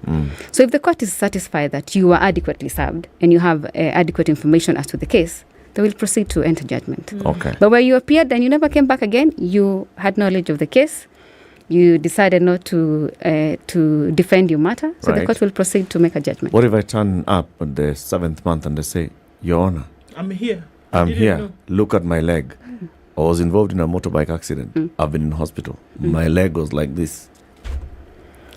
So that's a bit complex because you showed up. It would be different where, for example, you had filed a case against me, and you're telling the court that I never enter appearance. I don't come to court, but you're telling the court that you served me, and the court finds that you served me and enters judgment. Yeah. Then I come to court and tell the court, I'm applying to set aside this judgment because I was not served, right? So where the court finds that I was not served, they might set aside that judgment and and have the matter start afresh. So where I'm allowed to put in a response, and the matter is now heard again, and a new judgment will be issued. I guess what I'm asking in a roundabout way is, can a respondent file for, what's it called? An adjournment. Request of for a an case? adjournment. Yes. For 7 months? For whatever reason, yes. Yes, you can. Because, you've just served me, but here I am. I have just gotten this deal to go to Saudi Arabia. Well, so now... Kazi ndio hii, si unataka pesa? Ndio hii kazi. Wacha nikafanya kazi tukuje to deal. So you can get an adjournment, but not an adjournment for 7 months. Okay. If you look at the Act, the adjournments are actually capped to 3. And these ones can only be given in exceptional and unforeseeable circumstances. Because remember, you only have 60 days.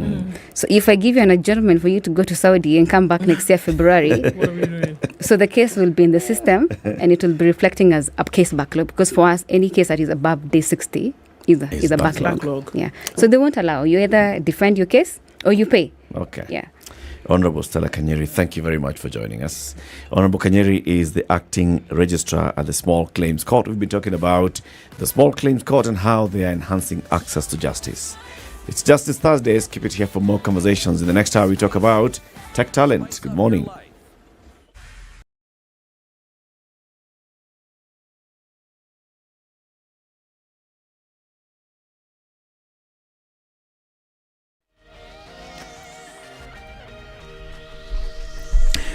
Good morning, this is Newswire. I'm Dennis Aseto. The vetting of President William Ruto's first-time cabinet secretary nominees will kick off on Monday. Next week, Speaker of the National Assembly Moses Wetangula made the announcement after MPs approved the committee on appointment which will conduct the approval hearings. The committee, which is chaired by the Speaker, will today get a brief on the debate schedule to enable commence smoothly come next week. The appointment committee is required to undertake approval hearings on the nominees and produce a report to the House recommending the approval or rejection of the nominees within the statutory 28 days. Now, Council of Governors Chair Anne Waiguru says that the unresolved constant delay of the disbursement of county funds will soon be a thing of the past. Speaking in Naivasha, Waiguru said that this is because the President announced that some functions which had been placed under the national government will be reversed back to the counties. Kwanza alisema atatuongezea fedha na pia function zetu zile ambazo ziko kwa national hazijakuja kwa county pia hata zifanya ziwe transferred. Kwa hivyo tuna imani ya kwamba tukiendelea na uhusiano ambao tuko nao na serikali ambao ni wa kuongea wa negotiation, counties zitapata pesa zile zilizo zetu kwa sababu pesa zimekaa kwa national government ndio kwa sababu hatuna ile percentage inatakikana, lakini functions zikikuja kwa sababu functions zinakuja na pesa hiyo itakuwa pia tumeifikisha ile kiwango ambacho county governments zinataka. The Kenya Human Rights Commission has expressed concern over the recent withdrawal of the several high-profile cases by the Office of the Director of Public Prosecutions. The lobby questioned the move by the Director of Public Prosecutions, Nurdin Haji, to drop the cases without adequate explanation. KHRC said that Haji needs to tell Kenyans the reasons behind the sudden case withdrawals. The statement by KHRC was in reference to the withdrawal of graft cases against ex-PLC boss Ben Chumo and 10 others, and that involving the former Samburu County Governor Moses Lenol Kulal. In regards to Chumo's case, the prosecution told Trial Magistrate Felix Kombo that the state does not wish to continue with the case, citing lack of evidence already. 3 witnesses had rendered their evidence with only one remaining for the prosecutions to close its case. Now, Canada-based Kenyan lawyer Miguna has announced that red alerts imposed against him by the former administration has finally been lifted by President William Ruto. The outspoken lawyer stated that the restrictions that had prevented his return to the country for a long time were imposed by former President Uhuru Kenyatta's government. He has now retweeted that the Kenya Kwanza government withdrew the red alerts in readiness for his return to Kenya later this month. A women pastoralist parliamentary group with membership drawn from the eastern region is now calling on the government to extend the deadline to disconnect all unregistered telephone lines by October 15th. Speaking to newsrooms, the legislators appealed to the Communication Authority to extend the deadline, given that many drought-stricken families in the region depend on the phone numbers to receive cash transfers. Led by Marsabit Women Representative Naomi Wako, the leaders pointed out that pastoralists in the remote areas were unable to travel to town centers to obtain their SIM registration status as required by a Communication Authority. She mentioned that rains had failed last 4 consecutive seasons, with the drought situation having reached the tipping point. The Marsabit Women Representative lamented that nothing substantive has been done by the national and county government, and that actors in addressing the situation, they are now asking CA to extend them some grace. Now, severe drought followed by worst floods in 30 years has led to rocketing food prices and left a record 2.1 million people in China acutely hungry, according to the United Nations agencies. As a result of the climate disaster, 10% of all children under 5 are affected by severe malnutrition, and 1 in 3 will suffer from stunted growth, according to the United Nations Children's Fund. Chad's total population is 16.4 million, according to the World Bank. And amid decades of hostility, Lebanon and Israel reached a historic maritime border deal, finally demarcating a disputed area in the Mediterranean Sea that is believed to be rich in oil and gas. The deal opens doors to exploration and drilling when gas prices are skyrocketing amid a global supply crunch stemming from Russia's invasion of Ukraine. Still technically at war, Lebanon and Israel both have much to gain from the deal, from income relief peering over the horizon for an economically shattered Lebanon to a vital win for Israel's Yair Lapid government ahead of next month's election. The agreement should bear fruits for both parties. It is also regional victory for Biden administration. This is Newswire. I'm Dennis Aseta. Good morning.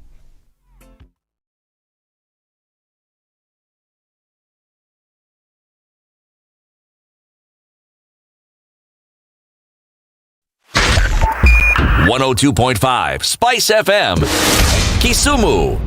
All right, a little bit of traffic on the southern bypass that's taking us into the city.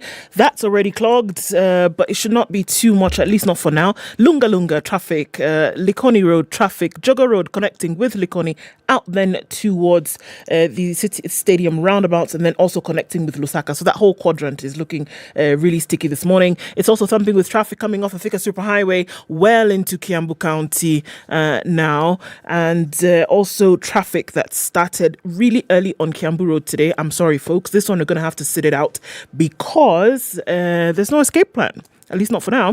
Limuru Road is busy. United Nations Avenue coming in from Kitisuru, Ruaka, that whole area. It's busy with traffic. Red Hill Link Road also has some traffic here and there coming off Wayaki Way, which also in turn comes off of James Gishuru into traffic hour at a few minutes after 8 o'clock. Let's take a look at what it looks like in about half hour. So let us know what's going on where you are. Folks are still using the service lane. Incidentally, this accident happened right on the zebra crossing. Interesting. Let's be careful, folks. Whatever it is that we're doing this morning, talk to us. SpiceFM KE on Twitter.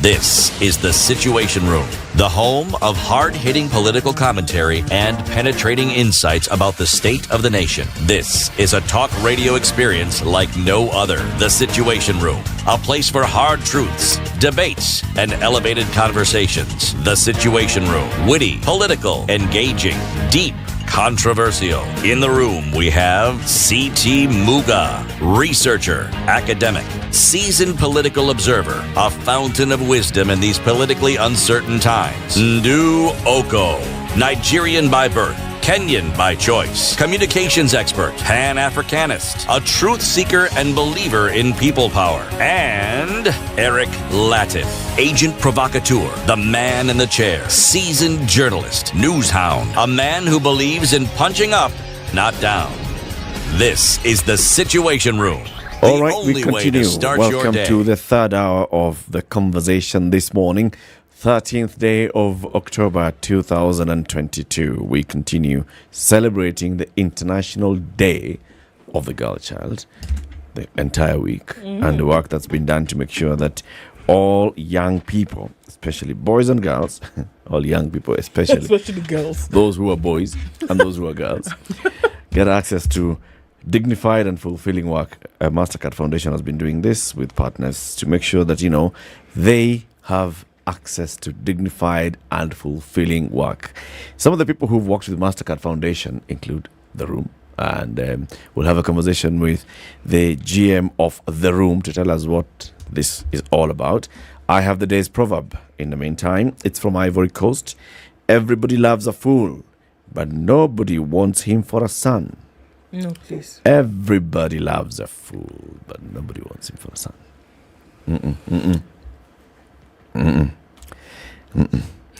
Peter Maina Mureithi is the general manager of The Room. Peter, good morning. Good morning, Eric. Good to have you on the show. Welcome to the hot seat of Kenya's biggest conversation. Thank you. Good to be here. When you hear this proverb from Ivory Coast, what do you think the Ivorian Wahengas were thinking of? Everybody loves a fool, but nobody wants him for a son.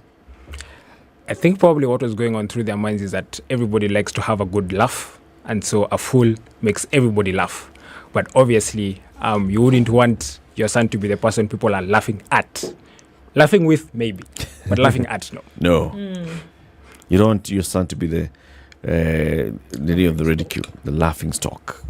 Okay. Peter, The Room. We've been talking about it, and we're talking about tech talent, this place where the best tech talent is to be found. It's called The Room. So let's start with what is The Room? What's the genesis of this whole thing of The Room? Yeah. And where are you heading with it? Cool. The Room is part of the Africa Leadership Group. So people actually have a knowledge of the Africa Leadership Academy, which was started in South Africa 17 years ago, and later on the Africa Leadership University. Both of them were started by Fred Swanika, who really had this vision or this goal of creating the next generation of African leaders, right? And so The Room really came as a result of that, because these institutions have been developing talent for over 17 years. 2 years ago, we started what we're calling ALX, which was meant to basically accelerate the work that the Africa Leadership University was already doing. And ALX has been delivering its courses online, which has meant a couple of things. It has meant that it was very, very scalable. Before you had to go to our campus either in Mauritius or in Rwanda to have access to that education. But now, because ALX is online, it means, anyone across the continent can have access to it. As long as you have access to a computer, you have access to stable internet, right? And so as we were developing this top talent, employers started coming to us and asking, hey, you guys are saying you're developing top talent. Can we get access to this top talent, right? And that's where the idea of The Room came in, right? So if you think about, you can even visualize it as a physical room. Yeah. Once people have graduated from the Africa Leadership University, or they've graduated from the courses they're doing with ALX, then they get into this room, and this is what our talent pool is. And so if you're an employer and you're looking for somebody, a software engineer or a cloud engineer, a cloud DevOps engineer, you come into The Room and you have all these people. And the beautiful thing about The Room is that we've collected a lot of data points on these students, right? We've been with them on their journey, some of them close to 4 years, And so it's one of those things, it's estimated that people exaggerate. Around 80% of people exaggerate on their CVs, right? So by the time you're getting someone's profile on LinkedIn, by the time they're sending you their CV, 80% of what you're seeing there is exaggerated. Really? Yeah. 80%? 80%. Okay, so the only thing that's true there is just the name. Your name and your date of birth. And the phone number. And the phone number, right? And email. Yeah. And that's the reason why most employers now, especially in the tech field, before they hire you, they actually have to give you a test. Can I ask you, are we saying that 80% of the CVs received have false information?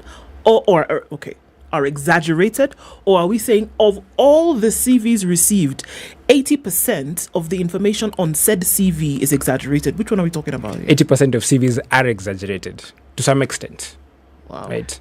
And so employers, in terms of the kind of importance or weight they put on the CV, it's a very fast point of screening where they look at the CV and they have a sense of where were you educated, what kind of experience do you have, and then you have a set of other steps that you have to go through. And in the tech space, it's really about what you can do. Right. So we've got it to a point where, employers are not really keen on, where did you go to school, what did you study, but what can you do, what projects have you worked on, and they actually do send you, an assignment for you to work on. So the beautiful thing about the room is that, our relationship with our talent does not start at the point where they've already graduated, right? It starts from when they start studying. Right. So by the time they're graduating, we have all those data points. We know which projects they worked on. We know the scores that they got, right? We know the internships that they've done. So in a certain sense, it's already vetted talent. By the time you're getting access to somebody from the room, they've already been vetted. Okay. I think let's start from this ALX point, all right, where ALX is providing training. What kind of training is ALX doing? Yeah. So we have a couple of tech courses. Our flagship tech course is a software engineering program. It's 1 year long. It's actually quite intense. Students have to dedicate on average around 70 hours a week. It's a bit crazy. And the way the modality works is that it's really 70% doing, 30% theory and 70% doing. And it's been created to mimic what the actual work environment is, right? In the tech space, things change all the time, right? If you studied software engineering, say 3 years ago, and you haven't practiced, and you're not struggling to keep abreast with what's going on, you'll become irrelevant, right? And so the way the program has been structured, it's been structured really to help you to learn how to learn. So in as much as you're gaining the practical skills and expertise for you to actually work because you're working on the projects, the mentality really is you're learning how to learn. You learn from your peers in your class or in your cohort, but also because it's learning by doing, you really learn how to look for solutions, right? Which is really critical for any software engineer in their place of work. Because most of the times, software engineering is about problem solving. Okay. Your CEO or your manager will come and say, we have this problem. We're not getting to our clients. We need to figure out a different channel of getting to our clients. It will never be, I need you to do X, Y, and Z. So you have to really think outside the box. You have to be aware of the solutions that are out there in the market. You have to know what competition is doing, right? For you to be able to figure out, what is the best way for us to operate. So there's already that mindset that is being built into these students as they go through the programs. So then are we possibly seeing the death of the almighty CV based on what you're saying now? I think there's still some value in your CV because in a certain sense, the CV is what gets you through the room, right? So for most organizations, the CV will get you through the door, but then what you can do will do the job, will get the rest, right? So I'm not saying that we're going to see the death of the CV. Maybe at some point, right? I don't think we are there yet, but as we get more and more better at collecting data from the training points and from the experience that these guys are getting. Because what we actually do is that once they get into our pool, we track them not only when they're studying, but even after that, once they get employed. If they get a job through us, we get continuous feedback from employers, right? So in a certain sense, if you think about a software engineer who's been trained by us and then they've actually worked for 3 years with us, they wouldn't even need a CV because we have a very good sense of what their capabilities are, of what their strengths are. You won't even need references because we have direct feedback from the employers as to what these people can do, what their mindsets are. So in a certain sense, a software engineer who's been with the room for 3 years, 4 years, you can basically come to the room and say, I want to know what Peter here can do. Okay. Right? So and it'll give you a very detailed profile for what this person can actually do. You become the main referee. Exactly. So Ndu wants to get into the Ndu now as somebody who will then be employed by somebody else later. How does this process play out? How does it all start? I'm in university studying particular course. How then do I get connected? And then how then do we walk through the process? Yeah. So assuming that you wanted to get into software engineering, for instance, you'd go to alx.com. You'd apply to join the software engineering program. The application process will take you maybe an hour and a half, where we'll test for multiple things. You'll get accepted into the program. and then you'll have to go through the 1-year program. What that would mean is, practically speaking, almost every week or every 2 weeks, you'll have to submit a project. So it's a combination of, you learn something and then you work on projects, and most of the projects you have to work with your peers as well. And the beautiful thing about ALX is that it's Pan-African. So some of the people in your cohort are going to be people in Nigeria, people in Johannesburg. And in a certain sense, you also acquire that worldview. You get a very good sense of what's going on in other parts of the continent, right? If you're successful and you graduate from the program, we will then invite you to become part of the Room Fellowship, what we're calling the Room Fellowship, right? So that's really our talent pool. So you can opt in to the Room Fellowship, where you're basically telling the room, if you get any opportunities out there, I'm open to them. Right. Okay. Yeah. So that's how it would work for you. So it's like an alumnus program. Exactly. Now, what is the minimum entry qualification? For the software engineering program, as long as you can survive through it, it's good to go. As long as you're alive. As long as you're alive. And you can survive through this rigorous 70 hours a week program. Yeah. It's fine. Exactly. Nothing about the KCSE grades, nothing, whether you have zero post-secondary education or whether you have a PhD, it doesn't matter. It doesn't matter what papers you have. What matters is whether you have the capability of actually learning and actually doing the job. So in a certain sense, it's a very practical kind of thing. And, our students actually, at the end of it, what's valuable is not really the certificate you get at the end of it, is the skills. And it's something that we've seen a lot in the tech space. There are very many people, and you'll talk to people, you'll find out who started in a career in botany, for example, and then they ended up in tech. I've met a couple of them, and I always ask, so how did you end up in tech? And it's usually like very interesting answers. Some of them will tell you, I went and learned on YouTube, right? Or I landed an internship at this place and started learning from somebody else. So if you think about tech, is one of those spaces that has very low barriers to entry, as long as you're smart enough. And the thing is, opportunities are not equally available for everybody, right? Okay. So in a certain sense, you don't want to put barriers of entry for a person who's smart enough, but they're not able to pay to go to university, right? So that's really the problem that we're trying to solve, at least for our talent. If you're smart enough, and if you have the tenacity of actually going through this course, we shall give you the skills to become a software engineer. Okay. So what other courses are you offering? You've mentioned software engineering a number of times. Yeah. What else? So there's a software engineering course. Then we have a cloud engineering course as well. We have data science and DevOps. So that's within the tech space. And we are also in the process of developing new courses. From next year, around March thereabouts, we'll have a Salesforce implementation program, as well as AWS cloud program. Okay. Right? So these additional programs we are putting out into the market are specializations for people who already have a software engineering background, right? But the software engineering course is really like the core or the foundation for all that. So how many people have you been able to connect with employers so far since you launched the room, since you got people who joined the room cohort, and it's got another room cohort, it's called the room what? The Room Fellowship. The Room Fellowship. Yeah. So people who've opted into the Room Fellowship, how many have you been able to connect with employers and actually gotten jobs? So it's very interesting. For the last 2 years, within the entire Africa Leadership Group, the talent pool that we have at the room comes from all those sources. The number of people who've gotten jobs is 43,000. The people who we have made assisted placements, that means that employers have actually come to the room and they've requested for talent, is around 100, because we are still starting on that front. Yeah. 100 people. 100 people. Assisted placements, which means employers have actually come to the room. They said, I'm looking for so-and-so. I'm looking for a software engineer. I'm looking for a data scientist, right? One of the mandates that we actually have from the MasterCard Foundation is to create 2 million jobs by 2030 across Africa. Yep. So in a certain sense, in as much as we are looking to make assisted placements, we are also very keen on our graduates getting jobs by themselves. Right. So in as much as we are very keen on pushing for placements through the room, most of our students, because we're really educating people at scale, will end up getting jobs by themselves, which is actually aligned to our goal and our vision at the end of the day. Could you expand a little further on why the concentration is on tech? Yeah. So currently there's a very, very big shortage of tech talent globally.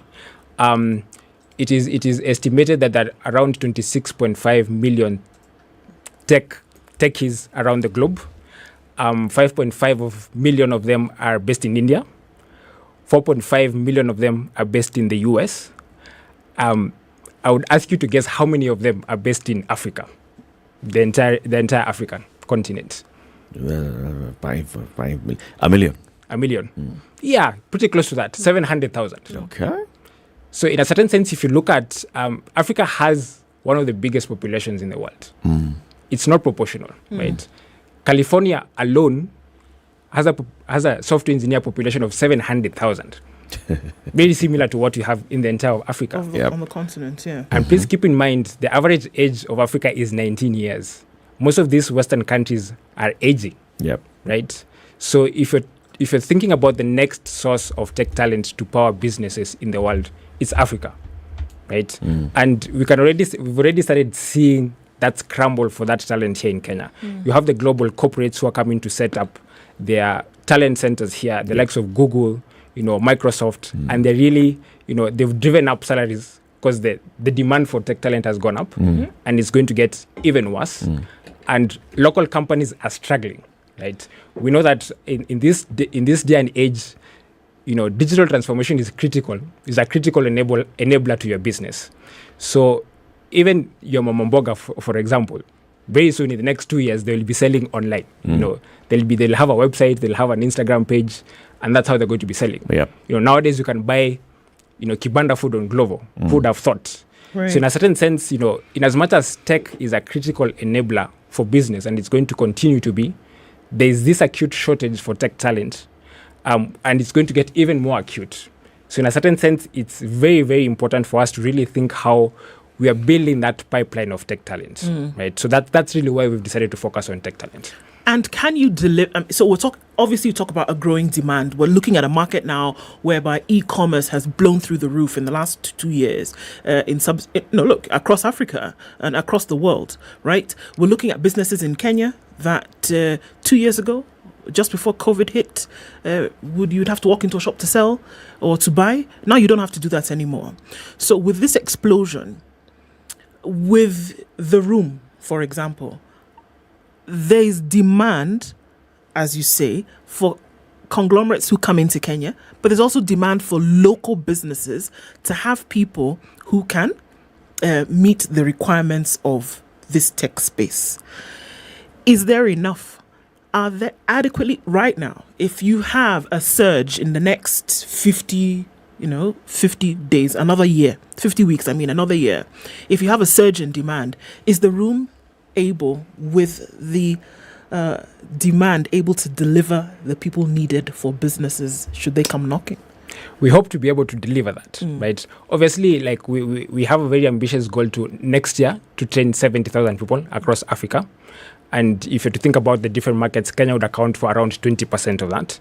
So in a certain sense, one of the things that we've been able to do with ALX is really to scale our delivery, right?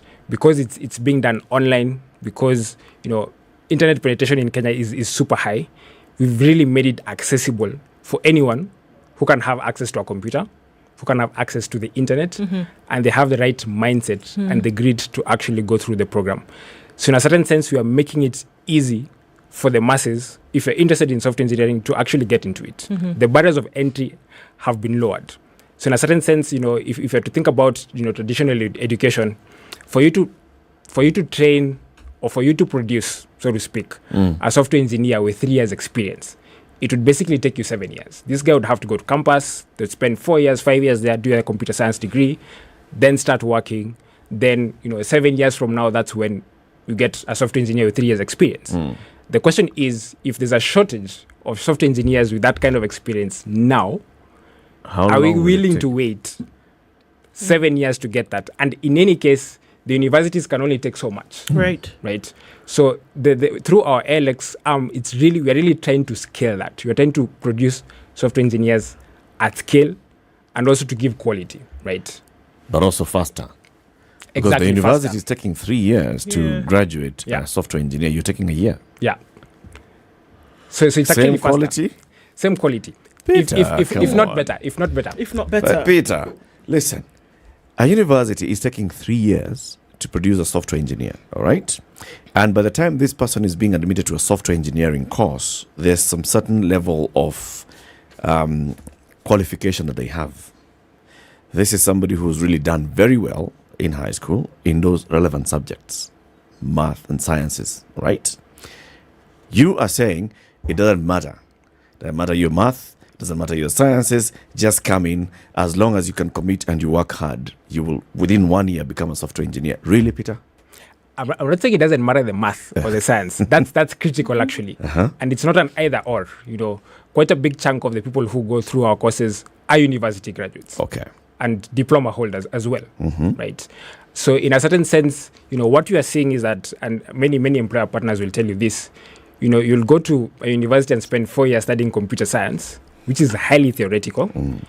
They get into the workplace and they still need additional training because they never really got those hands-on skills that they need to start programming, right? I was being told the other day, I won't mention which university, but when they're doing their exams at the end of the semester, they actually write code on a piece of paper. What are you talking about? Yeah, they write code on a piece of paper. Yeah. So in a certain sense, like it's the way we think about it is complementary, right? Yeah. If I'm doing a computer science degree in university, I can also go through this ALX course. And it's because it's practical and you actually get to work on projects, right? You actually get those hands-on skills that you need to thrive when you start working, right? Okay. So it's not an either or, but it's really, equipping people with the right skills that they need to actually deliver when they get the job. So it's mostly the upskilling. So you've got, it works It's a bit best. of both. Works best for people who have got the basics. Exactly. And then they come in and through ALX, they upskill and then they proceed and they're better. Yeah. All right. But then there are very many others who do not have that background in engineering who come here and they excel just after 1 year of going through the ALX course. Yeah. From the feedback that you get from employers, how are they faring? I mean, whom do the employers find to be better? What is it that the employers say that, okay, you've got very many, you're collecting data. From your own analysis, when the employers are giving you feedback, what is it that makes those that excel and those that are not excelling not excel? It's actually a very interesting question because we've spoken to quite a number of employers and most of the feedback a lot of the times has nothing to do with technical capability and has a lot to do with mindsets. I was speaking to a tech founder the other day. We had an event at the Nairobi garage and he was telling me that he had hired 2 software engineers and he had given them a share ownership plan where if they worked with him for 2 years, they would get shares. And he assumed that he had them in the bag. Right, he was basically looking for a way of getting software engineers to work for him for a long time. Yeah, because retention had been a problem. He's telling them, look, let's go with me, the whole hog. Partnership. We work hard, we gain, we grow together. Exactly. Okay. Do you know how long it took for one of the first software engineer to decide to leave? How long? 2 months. Right. So for many people, the problem is actually the mindsets. People have a very get-rich-quick mentality. Yeah. Right? And in a certain sense, employers are really struggling with that. So one of the key things that we do, in the entire Africa Leadership Group ecosystem, but at the room specifically, is that, it's not just about getting the technical skills, but it's about, changing mindsets, giving... Leadership is a mindset issue. Exactly. Selling them that vision of, we want to transform Africa, the future leaders, our future is actually in their hands. And at the same time, the very nature of the course really gets them to, they need to really be able to push through tough times, right? So in a certain sense, by the time you're getting a graduate who's gone through a software engineering program, it's not just the skill sets that they have, but it's the tenacity and the mindset that they acquired while doing this course. And we continue to invest in them even after they graduate. They join this room fellowship. We continue to give them training. We give them access to the network, within this room fellowship. Right. And they continue to grow. And I really think, when I think about the feedback that we've gotten from employers, really one of the key things that has stood out is that mindset. They're really, like, the room fellows, they are well put together, their soft skills are on top, and they have the right mindset for the workplace. Okay. Let's take a break. It's 28 minutes to 9. We have in the room Peter Maina Mureithi. He is the general manager of The Room, not this one, not the Situation Room, but The Room, theroom.com. And what's it on social media at Twitter? The Room Global. The Room Global on Twitter, and theroom.com. The Room, talent vetted for you, custom to you, working for you. That's what we're discussing this morning. And allow me to plug your main partner as well. Mastercard Foundation is looking at ensuring that 7 million young Kenyans have access to fulfilling work by the year 2030.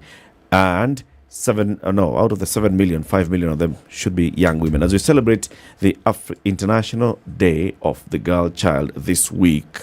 The day itself was on Tuesday. And we're celebrating it the entire week. We're also recognizing the work that The Room has done towards achieving and realizing this goal. We'll be back shortly. Let's take a look at the weather and traffic.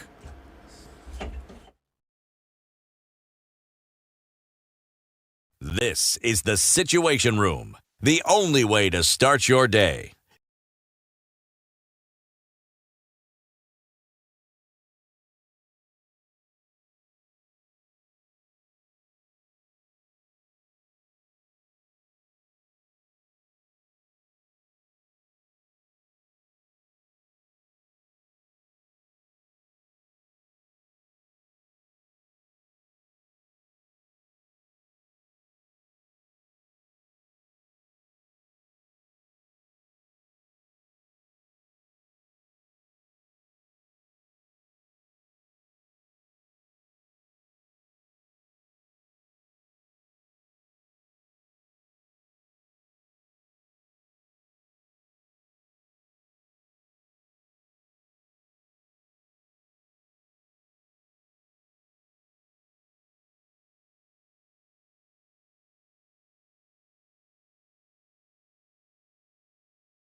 We're looking at sunny conditions in Nairobi this morning. We'll go to highs of 28 and lows of 13. It's sunny at 16 in Nakuru, highs of 27, and we'll see highs of 26 in a sunny Nyeri at 16. 16 and sunny as well in Eldoret, highs of 25 and lows of 11. And the rain is coming down in parts of Mombasa at 24, highs of 29 and lows of 23. We'll see the same thing in a sunny Malindi with highs of 29. Mostly sunny at 23 in Kisumu, highs of 29 and lows of 19. And it's 23 and sunny in Kakamega, highs of 28 and lows of 14. Kampala is sunny at 22, highs of 28, and 30 will be the high in a sunny Dar es Salaam at 24. It's sunny at 19 in Johannesburg, highs of 28 and lows of 17, and Lagos is cloudy at 25, highs of 30 and lows of 24. It's sunny at 23 in Kinshasa, we'll see highs of 33 and lows of 22.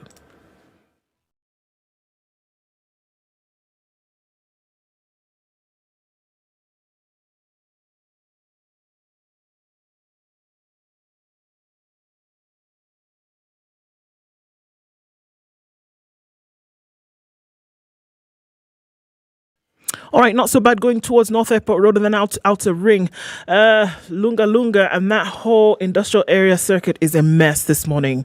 Likoni, Lusaka, Jogo Road, Lunga, and then out towards the Likoni interchange on Mombasa Road. So that a bit clogged, but we'll keep an eye on that. Langata Road, it's been a while since we looked at that. Going towards the city centre, some traffic also spilling over towards Raila Odinga Way. Gong Road, not looking too bad this morning, but this other network of traffic, Gitanga, Loitoktok out towards Kikambala, that's some traffic there. And then going into Kileleshwa Lavington, coming out towards Peponi, James Gishuru, traffic is whittling down. Keep an eye on things. Traffic hour has not been so intense this morning. Don't forget on the Thika Superhighway to still use the service lanes. It'll take you out much quicker. SpiceFM KE on Twitter. Keep things moving this morning.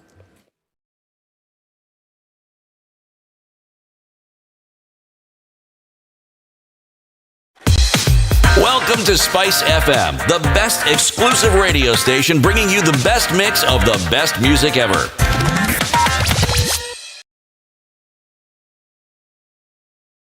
Mature, intelligent talk every morning. Spice up yourself.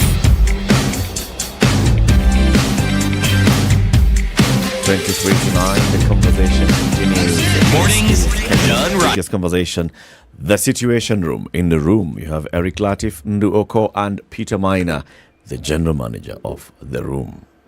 You had a question for me? Right. So, I mean, we're looking at the space where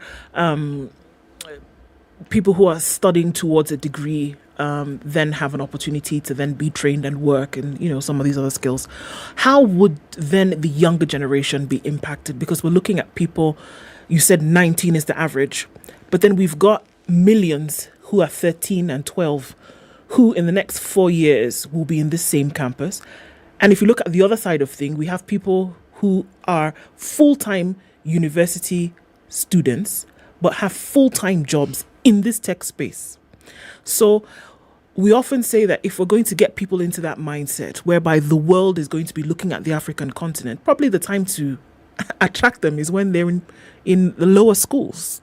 So is there a space whereby those who have an interest then can also join this kind of learning and education? Yeah, that's actually a very interesting question. And the reason why I say that is because on multiple occasions, we've actually gotten some of our graduates to go back to primary school and high school to give back. And when I say give back, it's in the form of mentorship, just to go back and speak to the students about what they've done, what the experience is. And in some cases, it's actually gotten technical coaching, right? And what you're saying is really true. In this day and age, digital literacy is as important as being able to write and read, right? So in a certain sense, it really has to start at that primary level where people are conversant with what's happening in the tech space. You know, they have some basic use of the computer, and those who are interested in getting into coding can actually have the opportunity to do that.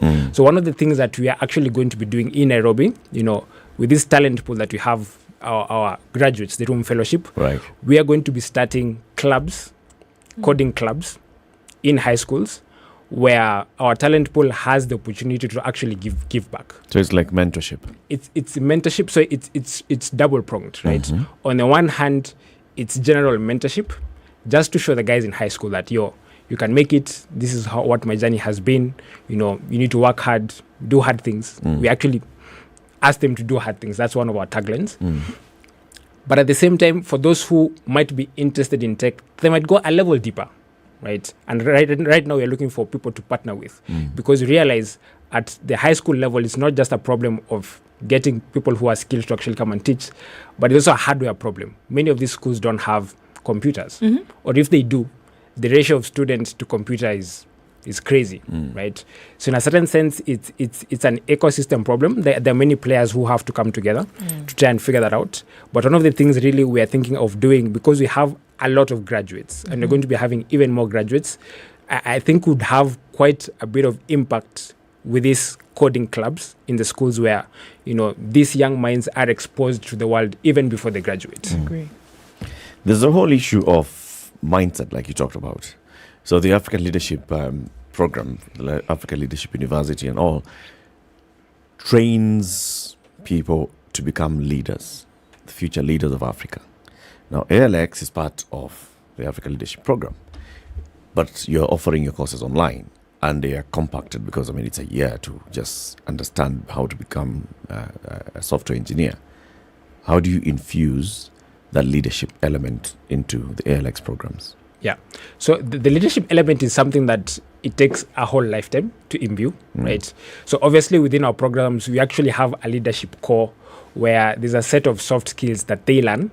And, you know, the main angle or how we pitch it is for them to be ethical and entrepreneurial leaders, right? So in that leadership core, the key things really that they learn is, you know, if you're going to be in a position of, you know, influence or power in business or in politics, you actually do have an obligation to help your fellow countrymen, right? But as you mentioned, right, on the one hand, that's theoretical.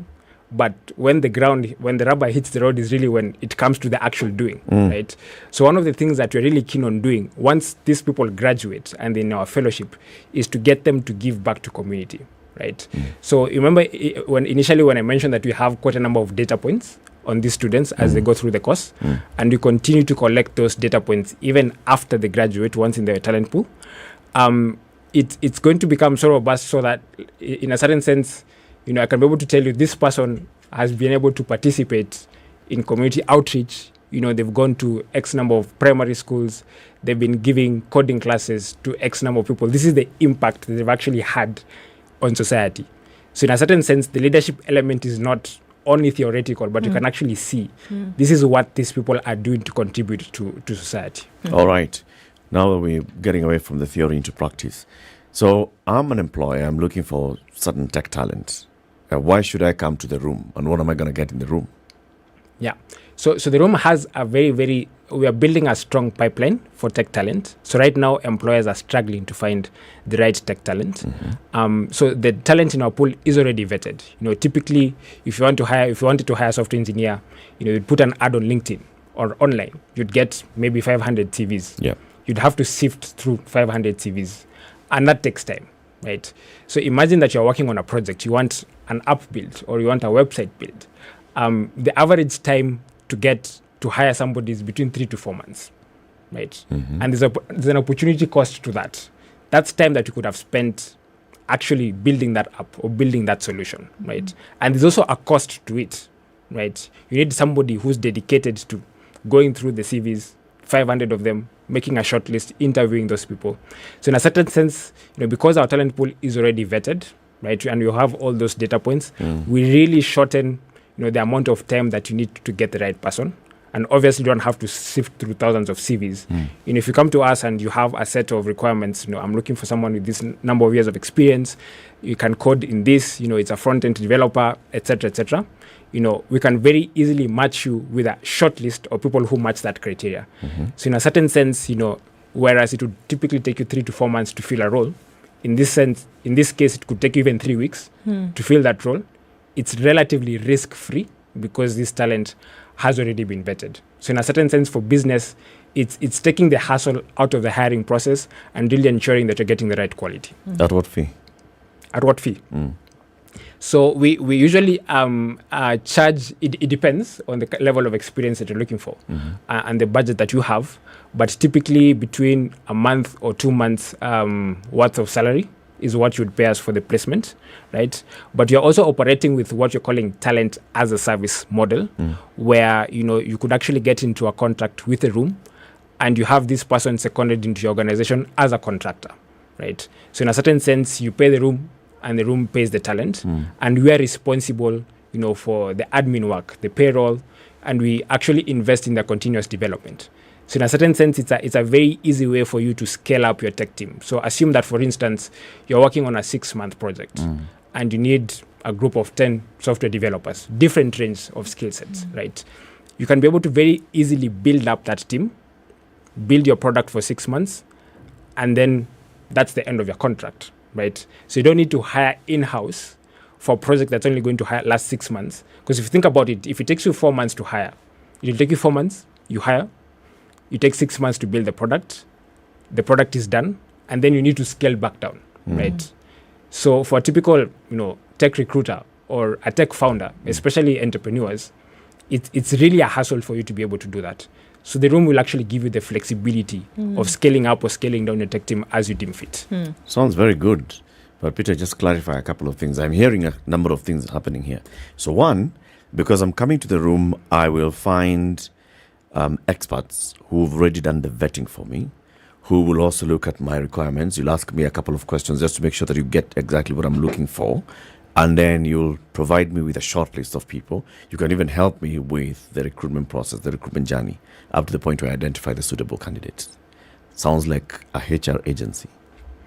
It's part of it is very similar to what a HR agency would do, but it's also very different because remember, we have actually trained this talent, right?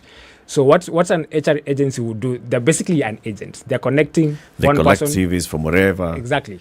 Put them in a pool and then connect them with the employer. Exactly. The difference is that you are not only collecting CVs, you are training people and putting them in the room. And asking them to join the room, and then now you connect them. Exactly. Which is the biggest part, which is the biggest value add actually. Okay. Right? The fact that you know where this person has come from. Yeah. Their skill set. Exactly. Second point of confusion is when you say, you can actually offer me this as a service. So I am outsourcing my software engineering needs to the room. I pay the room a certain fee. They'll take care of all the other admin costs, paying the statutories and everything, taking care of the person's leave and all, and I'll have my work done. Exactly. So you're an outsourcing company? To some extent, yes. So in a certain sense, the way we like to think about ourselves is we are a business enabler. Okay. And we really try to think, how can we enable businesses to focus on what they're good at? Right? So if you're running a restaurant and you want to start delivering online, your core business is not developing a tech platform. Your core business is cooking, right? So in a certain sense, if you have the flexibility of outsourcing your tech talent and getting it as you need, you have the luxury of focusing on your core business, which is what you're supposed to be doing anyway. So in a certain sense, it's really giving business that flexibility of leveraging on tech talent, which is so critical at this point in time, without spending too much time and too much effort thinking through the tech, which is not their core business. Before Ndu comes in, I know she has a question on this. Now that you've said you've vetted, okay, so I came in and I joined the program, I went through the ALX training, and you asked me a couple of questions. Of course, I still have my CV. If on my CV I claim to have gone through a software engineering or computer science course, and I finished and graduated, do you verify whether what I claim to have as academic credentials is real? Yeah. So what most employers do nowadays is that they will see that you have a computer science degree, and then they'll go ahead and give you an assignment to do. Right. So the point of the assignment, nobody cares whether you have a software degree or not. It's really, how are you going to execute on the assignment? And it's very similar to what we do at the room, right? So in a certain sense, you can come and say, I have a software engineering degree, whatever we say, like people exaggerate and they do whatever it is. But when the rubber hits the road, when you actually have to deliver on projects, that's really when you know someone's competence or not. So that's really the best way of measuring someone's competence. Okay, so say somebody gets then, an organization then gets a candidate from the room. This person is hired. In terms of management of that individual, does the management then now get handed over to said company, or does the management of the individual stay then under the room? Or once you've handed them over, then they deal with their internal HR processes and policies with this individual, or do you then still keep tabs on your person? Number two, should anything go wrong, do you then refer back to the room and say, well, this couldn't work out for whatever reason. Can you handle, or can you get us somebody else? How does then that work in terms of person management? Yeah, cool. So to answer your first question, we are operating with two models, as I had mentioned before. Yes. So there's a direct placement model where you'll come and you love a candidate and say, I want to hire this person outright. I want them in my books. I want to manage them entirely. And that's that. So you'll just pay a one-off placement fee. And whatever kind of arrangement that you have with your own employees is the exact same that you'll have with them, because you've taken them on and you're your employee, right? In the second model, where it's the talent as a service, and that person has been contracted to you from the room, then we still keep tabs because we actually are contracting them to you, right? So in a certain sense, in addition to the admin work that goes into it, we are responsible for them actually delivering. And if after 2 months, 3 months, they're not delivering, you can actually come back to the room and say, hey, this software engineer who's been seconded to my organization is not delivering. We had agreed on a certain set of deliverables, and this is not happening. Either we address it somehow, or we replace them with somebody else. So in a certain sense, there is a mechanism for getting feedback from an employer based on what's happening on the ground, and we can be able to rectify that situation. Okay. So, this person that comes in and you hand them over the one-time thing, and it goes on. So should they come back, should the situation not work out, can they come back and still be on that initial plan that they had, because it didn't work out? Yeah. Even if you've handed them over permanently, it didn't work out for whatever reason. We're not talking about the contractual thing. We're talking about the one whereby you pay your one-time placement fee, they're gone, and then something doesn't work out as do you have to come and start the whole process again? It's or interesting. What happens? Yeah, it's interesting. So the people who we place at a one-off placement fee, they still remain as part of the room. They're still room fellows, and in as much as you employ them outright, we still continue to invest in their development, right? So in the event that, in the unfortunate event, and you're hoping that's not going to happen, but maybe that doesn't work out, right? Or maybe you have to let go of the person, or maybe the person is unethical or for whatever reason. Yeah. We continuously ask for feedback from the employer. And that feedback goes into their file. So in a certain sense, it accumulates into their profile.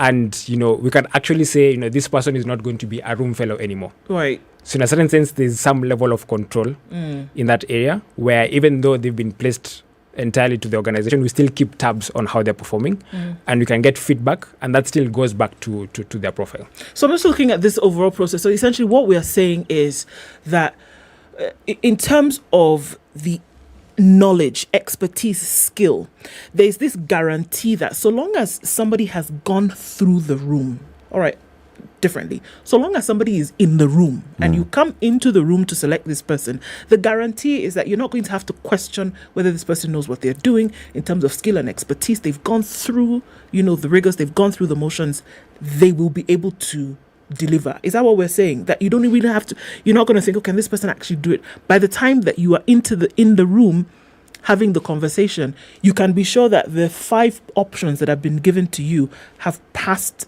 the test, and you're not going to have to go and then start doing another training for 3 months once you've hired them, kind of thing. I mean, obviously you have to question, right?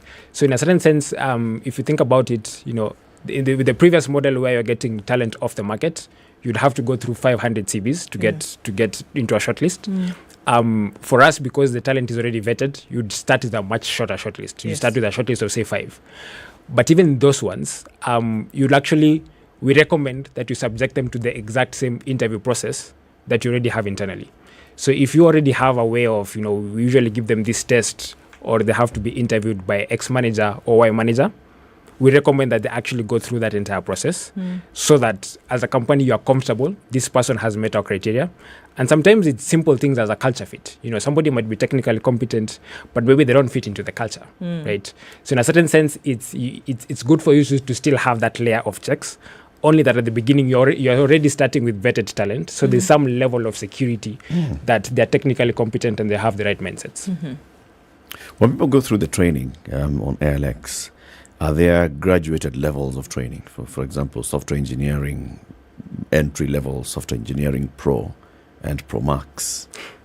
That's very interesting. So within one particular program, so for example, if it's only software engineering, the kind of grading that you have, we can be able to tell you, this person is like the top 10% of the talent pool.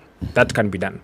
But then some of the other tech programs that we have are specializations off of the software engineering program, right? So like the data science or the cloud engineer, those people who go through those programs already have a background in software engineering. So in a certain sense, you could say that is the extra level of specialization. But really within the software engineering pool, it's a generic pool, but we already have a sense of, in terms of how they performed in the different projects that they did, what's the best talent, what's intermediate talent, depending on what you're looking for. Okay. Yeah. So the best way to enter the room is by first going through ALX. Yeah. Oh no, the only way to enter the room is by first going through ALX. Yeah. Okay. So how does one get into ALX? Yeah. So our programs are offered online. So if you go to alxafrica.com, you'll actually be able to see what programs are there, and you'll be able to sign up. It's as simple as that. Yeah. How expensive? The fees have been waived. As I mentioned before, we have a partnership with the MasterCard Foundation, and our mandate from the MasterCard Foundation is to create 2 million jobs by 2030. And part of doing that is actually lowering the barriers of entry into the formal economy. So that's why we have actually waived the fees for our programs at the moment. So just go in there, get in, as long as you commit, you've got time and you've the dedication, it's free. Exactly. Again, alxafrica.com. Yes. And you'll find the courses. Yeah. Select one, go through it. After that, opt in to the room. Yeah, and it's very interesting because it also gives you the option of experimenting, right? So you can try one course, see that it doesn't work out, maybe try another one. So it's really a process of exploration to see what works. I know there are very many people who've started with the software engineering program. Yeah. Then after the first month, they're like, this is really not for me. Do something right? else. So it's one of those. It's kind of like low risk, right? If you're thinking about getting into software engineering, you don't want to pay for a full degree, etc. Let me try this out. Let me see whether it works out or not. There are many people who do that, but in a certain sense, it's as simple as really going to alxafrica.com, seeing the prospectus for the different courses, and signing up. The signing up process is a bit long. It may take like an hour and a half, right? And once you finish that and we are happy, then you'll get selected into the program. All right. Well, Peter, thank you very much for joining us today. You know what's happening at the end of the month? People like you, that's the techies, are going to be running, doing something a bit different from what they normally do. So the Standard Chartered Nairobi Marathon taking place on the 30th of October. We will be running on that morning, flagged off at Uhuru Gardens, run along the Southern Bypass, but you can also participate in the virtual runs. So she's been recruiting the ladies onto the race. You can also recruit him. No, why not? I mean, there's nothing like discrimination when it comes to She's been recruiting for ladies, and you want her to recruit me? No, she's recruiting everybody. All inclusive, we can do for everybody as well. So look, there's a virtual run, and I think you'd be interested in that because you don't have to necessarily run on the 30th. And you can, pick up times between the 23rd and the 30th, and then you log your times onto the leaderboard, and then you see. You never know what it could be. How does the virtual run work? So isn't it interesting? So you can run in whatever area you would like. If you running in the forest, running in different places, and then you pick the race that you're going to run, pick your time, the times that you obviously were best, and then you submit those times. So you don't have to be at the physical run on the 30th. Cool. Isn't it brilliant? That's innovation. I thought you'd like it. Yeah. You can do it. Peter Maina Muriithi is the general manager of The Room. He's been telling us about this very wonderful program that they've been running, starting with ALX, going to ALX, get trained and getting to The Room, and then you get access to very many people who are looking for talent like the one you're going to get through the training. Asante sana for joining us. Cool. Thank you. Thank you for having me. We'll keep these conversations going for a couple of days. Keep it here for more. Good morning. It's 9 a.m.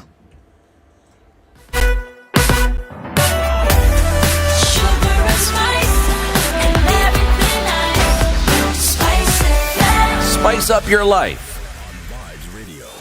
The news at the top of the hour on Vibes Radio.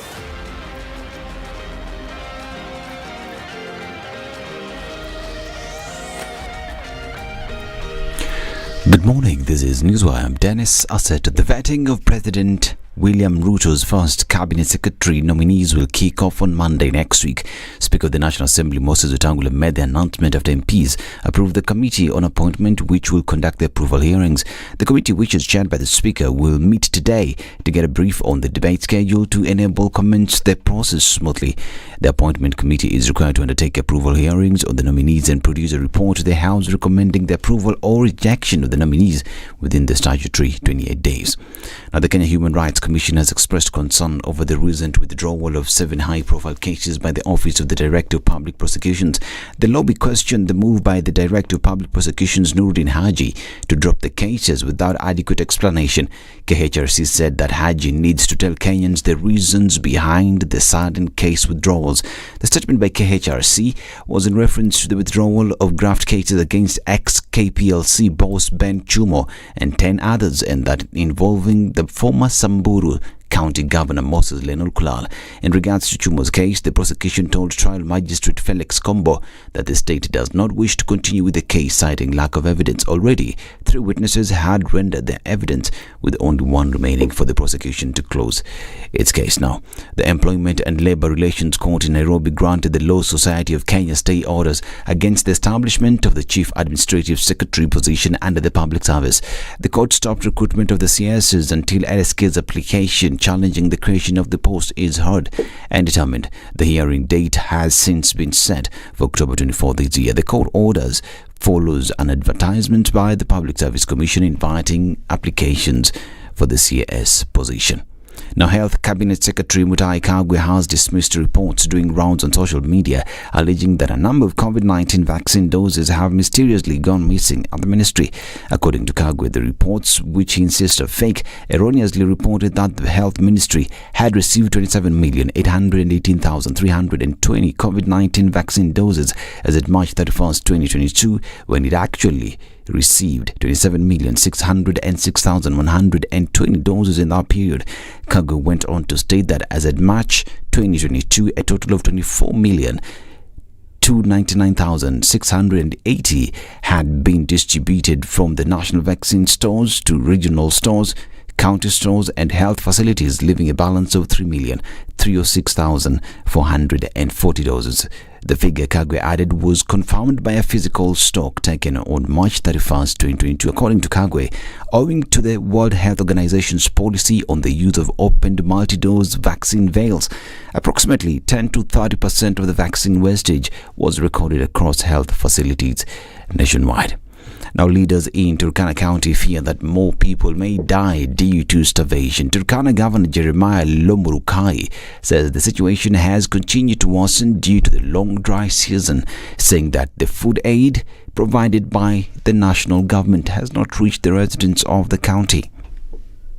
Tulikuwa kuna njaa, kuna kiangazi na tuko sasa kwa mahali tunaita red alert. Na tumepeana ujumbe huu kwa serikali yetu ya Kenya. Tumepeana ujumbe huu kwa rais wetu William Samoei Ruto. Na kuna chakula naanza kukuja kidogo. Lakini tunataka kusema hivi, shida ya njaa ambayo iko Turkana sasa hivi, in the next few weeks or even a month, watu wetu wataanza kufa kwa sababu ya njaa. Lomurukai has asked the stakeholders to cooperate with his government to provide assistance to the victims. Tunauliza organization zote ambazo zinahusika na mambo ya humanitarian aid, tafadhali mkuje kwa haraka, mtusaidie sisi, msaidie watu wetu, because the situation we have on the ground is very alarming. Njaa iko Turkana kwa njia ile hatuwezi kuongelea. 2 weeks ago, the national government started a program to distribute food to 21 counties affected by drought. The counties are Kajiado, Narok, Samburu, Isiolo, Kajiado, Tana River, Lamu, among others. According to the statistics of the National Disaster Management Authority, approximately 3.4 million Kenyans are facing food insecurity. The World Health Organization Chief Tedros Adhanom Ghebreyesus now says that clinical trials could start within weeks on vaccines to combat the strain of Ebola behind a deadly outbreak in Uganda. Kampala last month announced Uganda's first fatality from the highly contagious disease since 2019, with Health Minister Jane Ruth Aceng giving a death toll of over 19, including several health workers. There is currently no vaccine for the Sudan Ebola virus circulating in Uganda. This is Newswire. I'm Dennis Alceta. Good morning.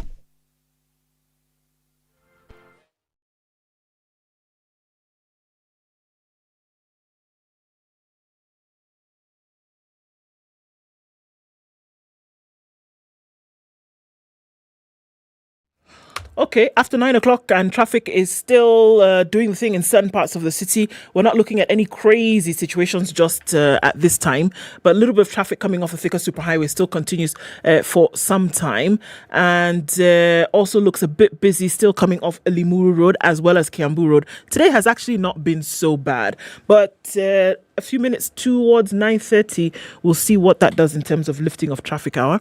Let's talk on SpiceFM KE on Twitter, trying to keep things moving this morning. Also taking a look at what is going on coming off of Westlands going towards James Gishuru, a little bit of traffic there, and also still want to use your service lanes on the Thika Superhighway. Your bicep passes are looking pretty good right about now. Use them. It will definitely help. Juja Road hasn't done too poorly this morning. Outer Ring is a dream. All right, talk to us once again, SpiceFM KE on Twitter.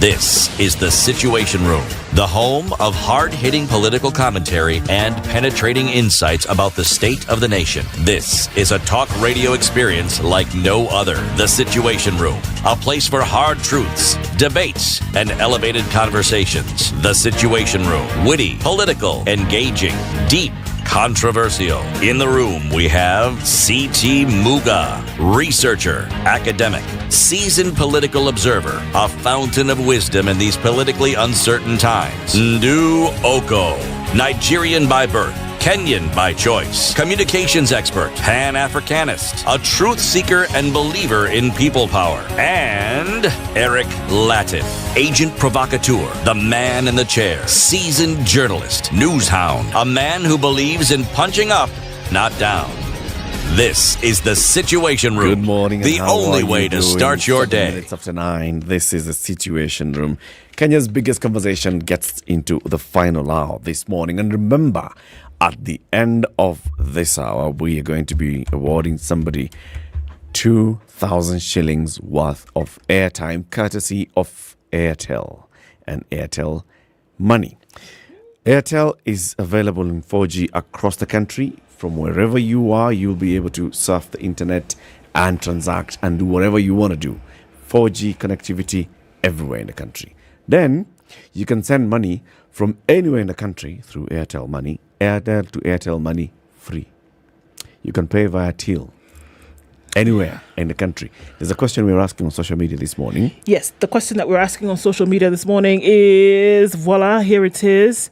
What do you love the most about Airtel Kenya? Share for a chance to win 2,000 shillings airtime on this morning. What do you love the most about Airtel Kenya? Okay. So one lucky winner will be selected at the end of the show, and we will announce who that is, who receives 2,000 shillings worth of airtime, courtesy of Airtel. All right. So I've got the day's proverb. It's from Ivory Coast. Everybody loves a fool, but nobody wants him for a son. Mm-hmm. Everybody loves a fool, but nobody wants him for a son. Yes. So the next hour, we want to talk about the Ibuka Girls in STEM initiative. This is an initiative that's led by the Action Foundation, and the director and a boss of this foundation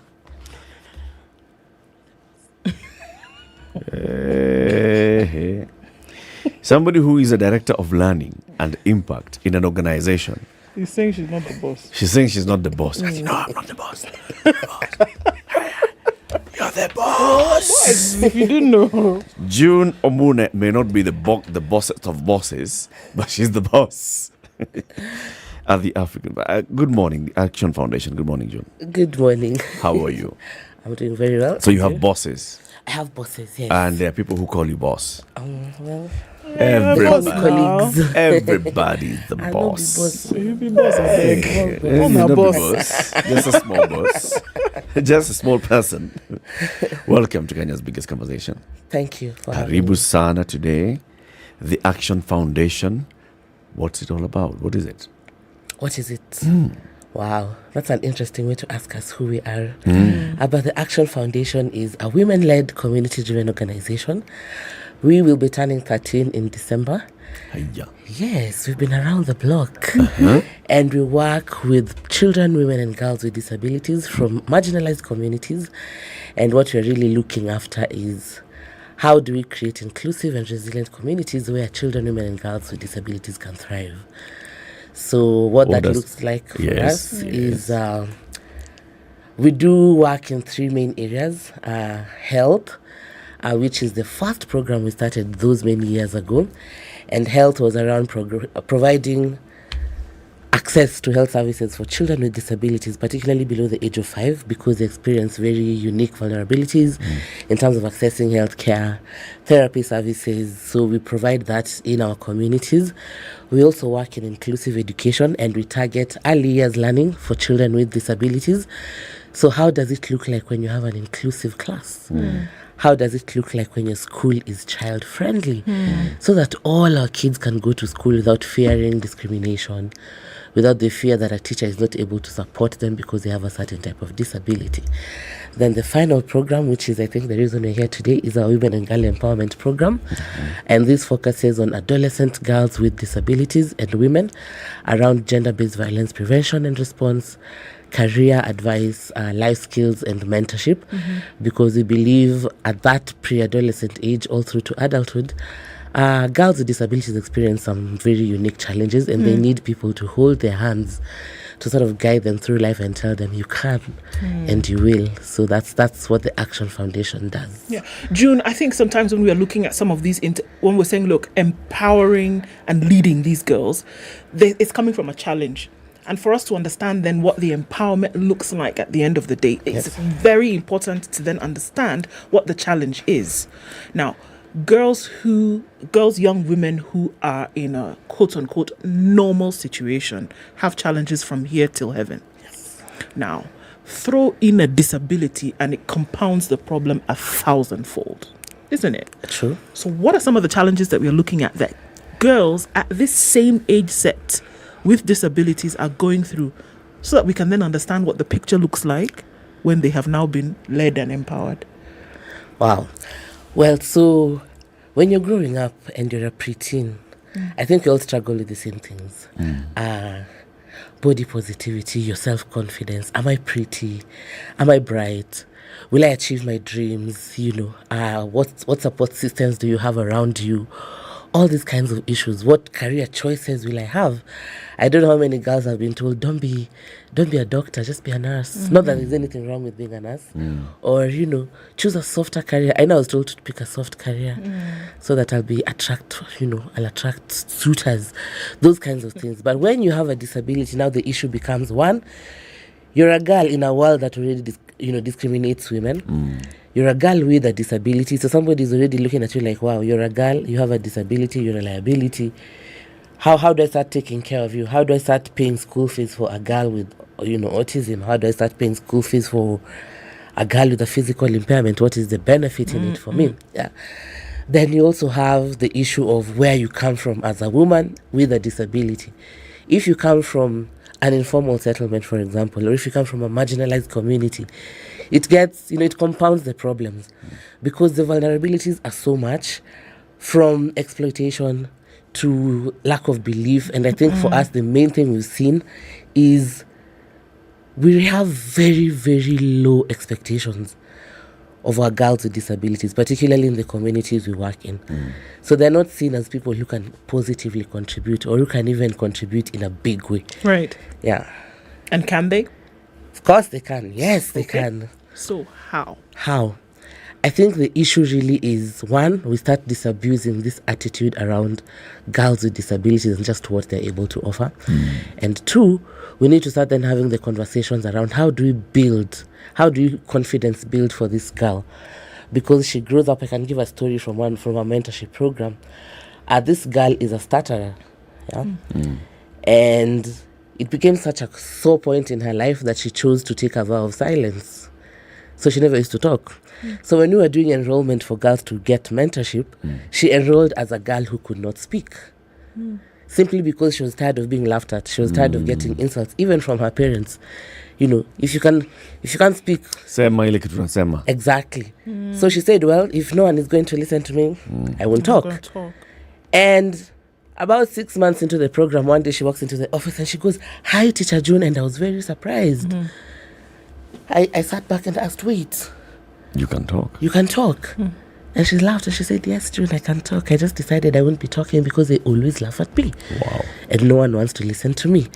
So we have to start creating that supportive system around our young girls with disabilities that tells them, you can do it. Believe in yourself. This is how you can start appreciating who you are, accepting your disability, because that's also the other issue. Who is going to do? Sorry, go ahead. Sorry, let me just jump in here. Let's define disability based off the example that you've just given. Because for very many people, I bet you, if you talk about disability, they think about limbs, sight, hearing, and it ends there. Yeah. Well, disability is very, how do I say? It's not a one-size-fits-all kind of terminology, but it's really about something that makes you not to be able to do stuff that, for quote unquote, normal people will be able to do. So there's such a wide range of disability. Some we can see, some we cannot see. Yeah. So that if I have, for example, an intellectual challenge, you may not be able to know that I have it. Yeah. If I have something like albinism, it's very obvious. you can see, and we have very derogatory languages for it. You call them mzungu. You call them, they don't like it, but that's how we'll call them. Yeah. So disability is just something, I think it's more usually like a social construct. I usually say disability is how society chooses to understand someone who has an impairment. I may not have a limb. One eye could not be working. I may be partially or totally deaf, but disability is how society now then chooses to understand me. Yeah, and there's usually a variety of ways you want to understand it. We need to fix them. There's a medical problem. Let's go to all the specialists so that my child can see. You can also choose to see them as the charities, and this is what I saw growing up. You'd always see the person with a physical impairment in town with a cap looking for 10 bob. Yeah, or you'd see all of them put in one place, charity home somewhere, and somebody is giving food today, giving clothes tomorrow, giving arms tomorrow. Yeah, but you could also see them as part of society. They are who they are. There's nothing we can do about it. So how do we start creating the society that says we can all succeed in this environment? Why? Because that's the social approach that says we could be different, but we both have the right to enjoy the benefits of our society together. So that's how we usually construct disability, so that we are able to understand and move the needle in terms of all these things that we want to do.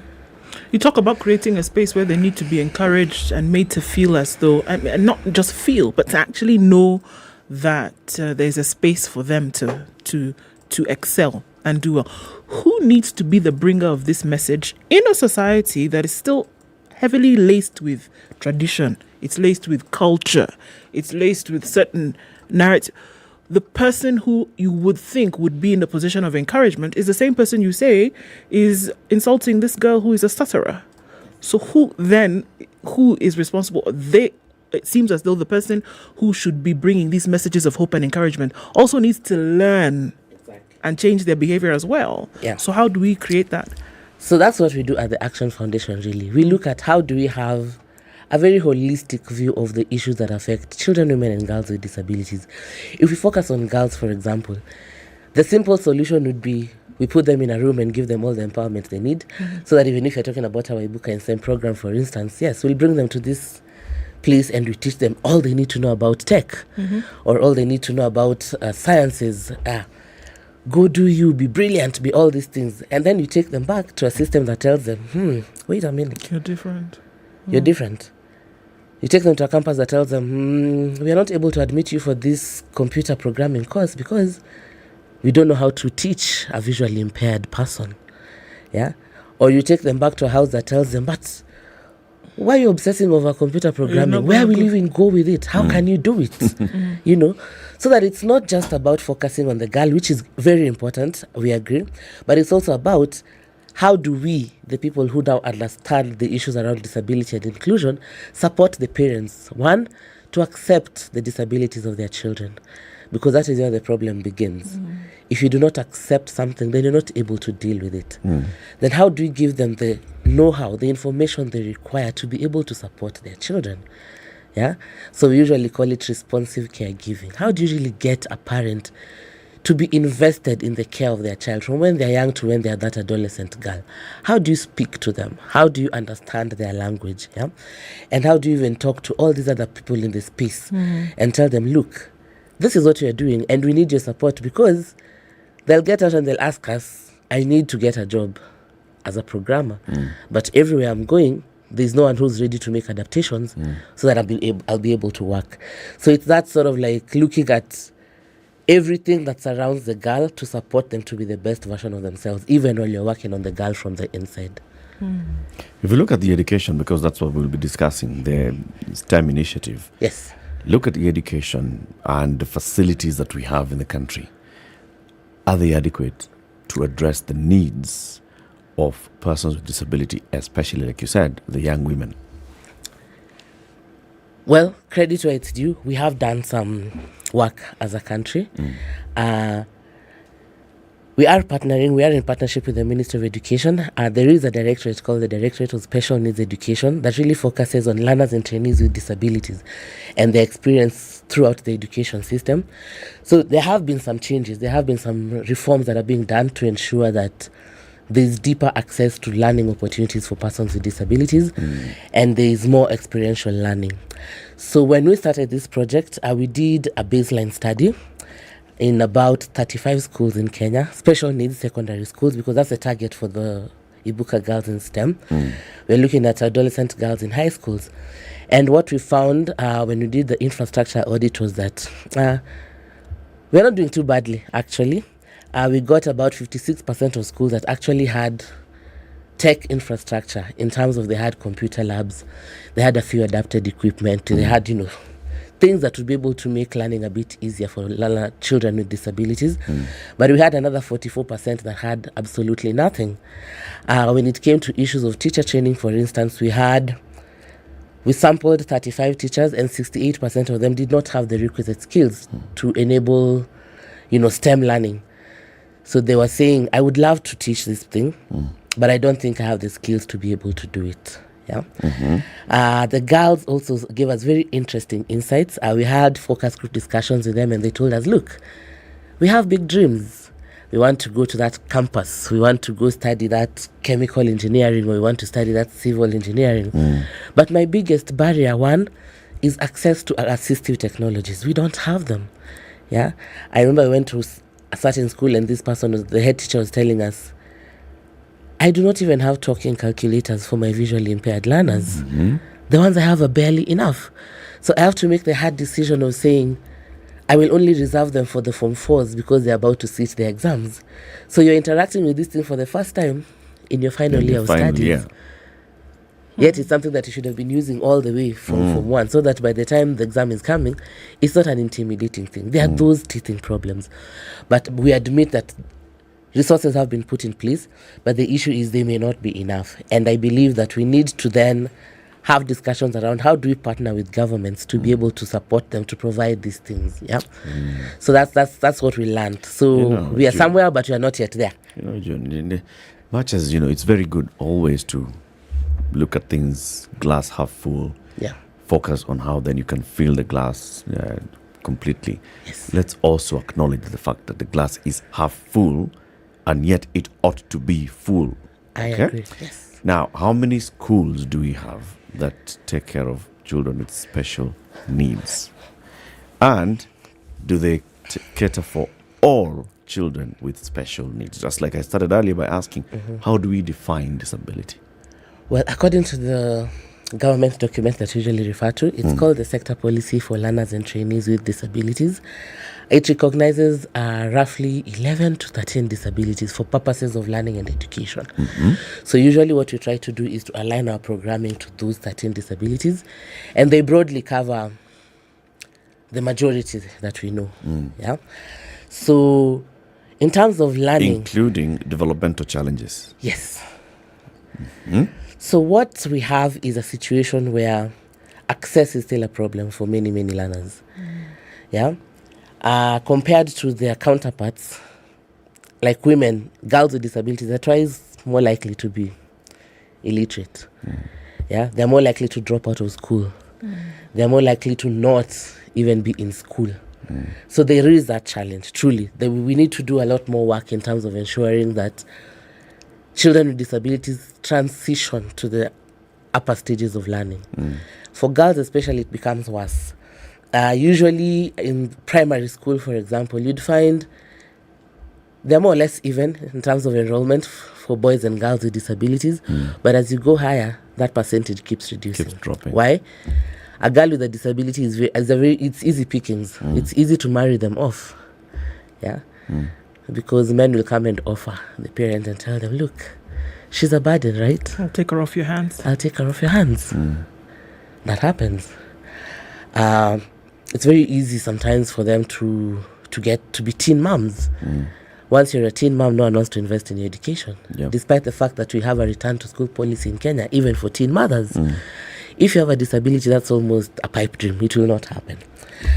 Sometimes you go to school and you don't feel like you have the right support systems, particularly if, say, you're not in a government school or you're from a very, very marginalized community. The probability that you'll end up in a classroom with the rest of the learners with a teacher who has no particular SNE skills will affect your learning outcomes. So there's very many issues that need to be corrected so that we have, like you say, the glass full. So that we have our children with disabilities and especially girls really, really enjoying their learning and going into higher levels of learning. Yes. Because what you're talking about here, it's the Ibuka Girls in STEM initiative. Girls going into science, technology, engineering, and mathematics already without the disability is a big issue. Yes. Now we're talking about girls with disability going into STEM. They will require a lot more in terms of even teacher assistant. Now, do we have sufficient teachers and teacher assistants for children with disability? So then we can say even these ones now with who are heading towards STEM are getting adequate assistance. So what have you been doing as Action Foundation? So what we've been doing as the Action Foundation is we realize that it's very important for especially the success and even the sustainability of Ibuka Girls in STEM initiative to involve teachers, because we usually call them the first responders. They're the ones with the girls day in, day out. So what we have been doing as part of this program is we are working with the ministry to develop a guide for teachers, which is in the pipelines now. We want to see how do we develop a robust teacher training program that then supports our teachers to help our girls, because we cannot be in 35 schools at the same time. And if our dreams are to come true, we want to be in every special needs school in the country. The number over 100, we cannot be there at the same time. But this seed that we planted needs to grow. So we are looking at having a manual that then guides the teacher on one, inclusive STEM learning, because it's very important. It's not just that you're teaching for science, technology, engineering, and mathematics. How do you get the girl interested in physics, in chemistry, in biology, in computers? How do you teach them in a way that is responsive to their needs? So there's also a case to be made about gender responsive teaching.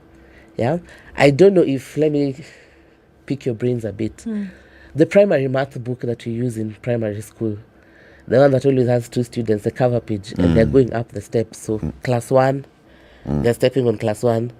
Have you ever noticed how it's always the boy's foot that's in front of the girls? Has always bothered my brain since I was a baby. I always looked at that page and I was waiting for those 8 years to see when the girls' foot will be ahead of the boys. And it's messaging that you're giving the girls, and we internalize it. Yeah, when you see examples about who wants to be a pilot, or you see John, you see James. You never see Jane, you never see Anne. So there's something we are telling the girls. And if you're not careful, then these things become ingrained thoughts in the minds of our girls. So that even when we are setting exams, John the doctor, Jane the teacher. Not that there's anything wrong with being a teacher, but can we have some common ground? Because that is where limitations for one. Yes. So that's what we are trying to look at and say, look, how do we start shifting that narrative? How do we start changing it? How do you as a teacher start recognizing those things, even in the text that you're using, in the material that you're preparing for your classes, so that when you go to a classroom, you're aware that I have girls, I have boys. Can I use gender-neutral language, for example? Can we not say him when we mean, or when we say him means her, or he, those kinds of things? Because then it makes me invisible, and I am here, you know. So those are the kinds of things we want to do with our teachers, and we hope that once we have an army of very competent teachers who can do this, then they'll be able to start making those micro changes at school level. And we did boot camps last year, and the few teachers we worked with without training, we just gave them the support. They're able to do fantastic things with their learners. Yeah, they've started working on projects. They're giving us updates every day. They're saying, look, this is what we've been able to do. I'm stuck. Help me here. So there's that interest from the teachers that are saying, look, this is something we want to do, but we just need help with the skills. And there's that deliberate effort from the side of government also to say, yeah, that STEM is a pathway now for CBC at least.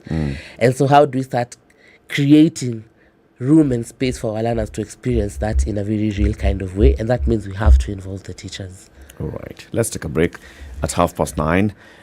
June Omune is the Director of Learning and Impact at the Action Foundation. We are talking about the work that they've been doing in the Ibuka Girls in STEM initiative. This is for young adolescent girls and young adults who are living with disabilities. How do they get to be supported so they can pursue careers in STEM? Let's take a break, take a look at the weather and traffic. The conversation continues shortly. This is the Situation Room, the only way to start your day.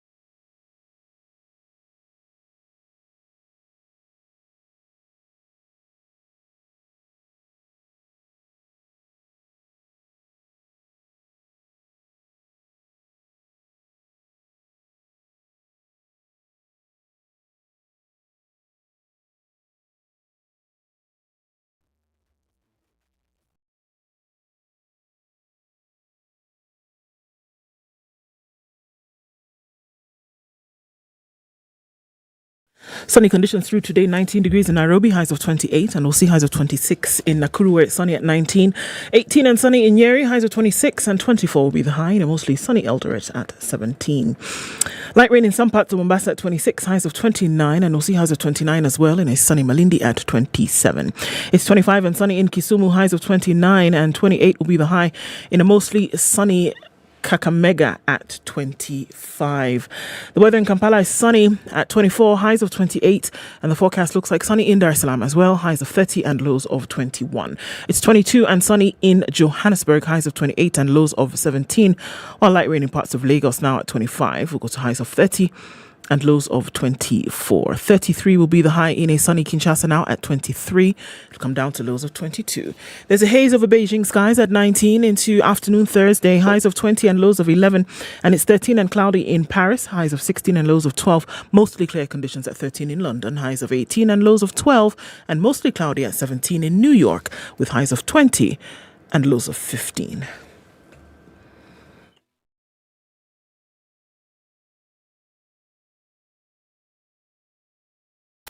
Are you ready?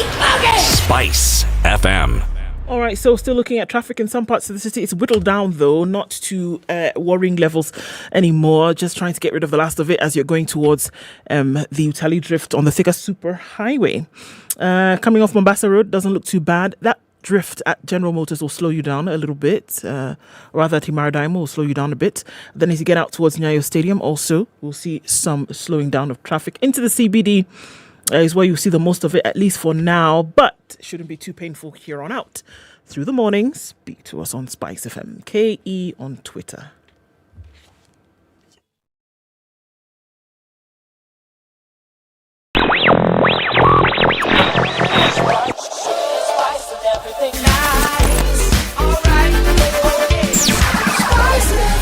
Spice up your life.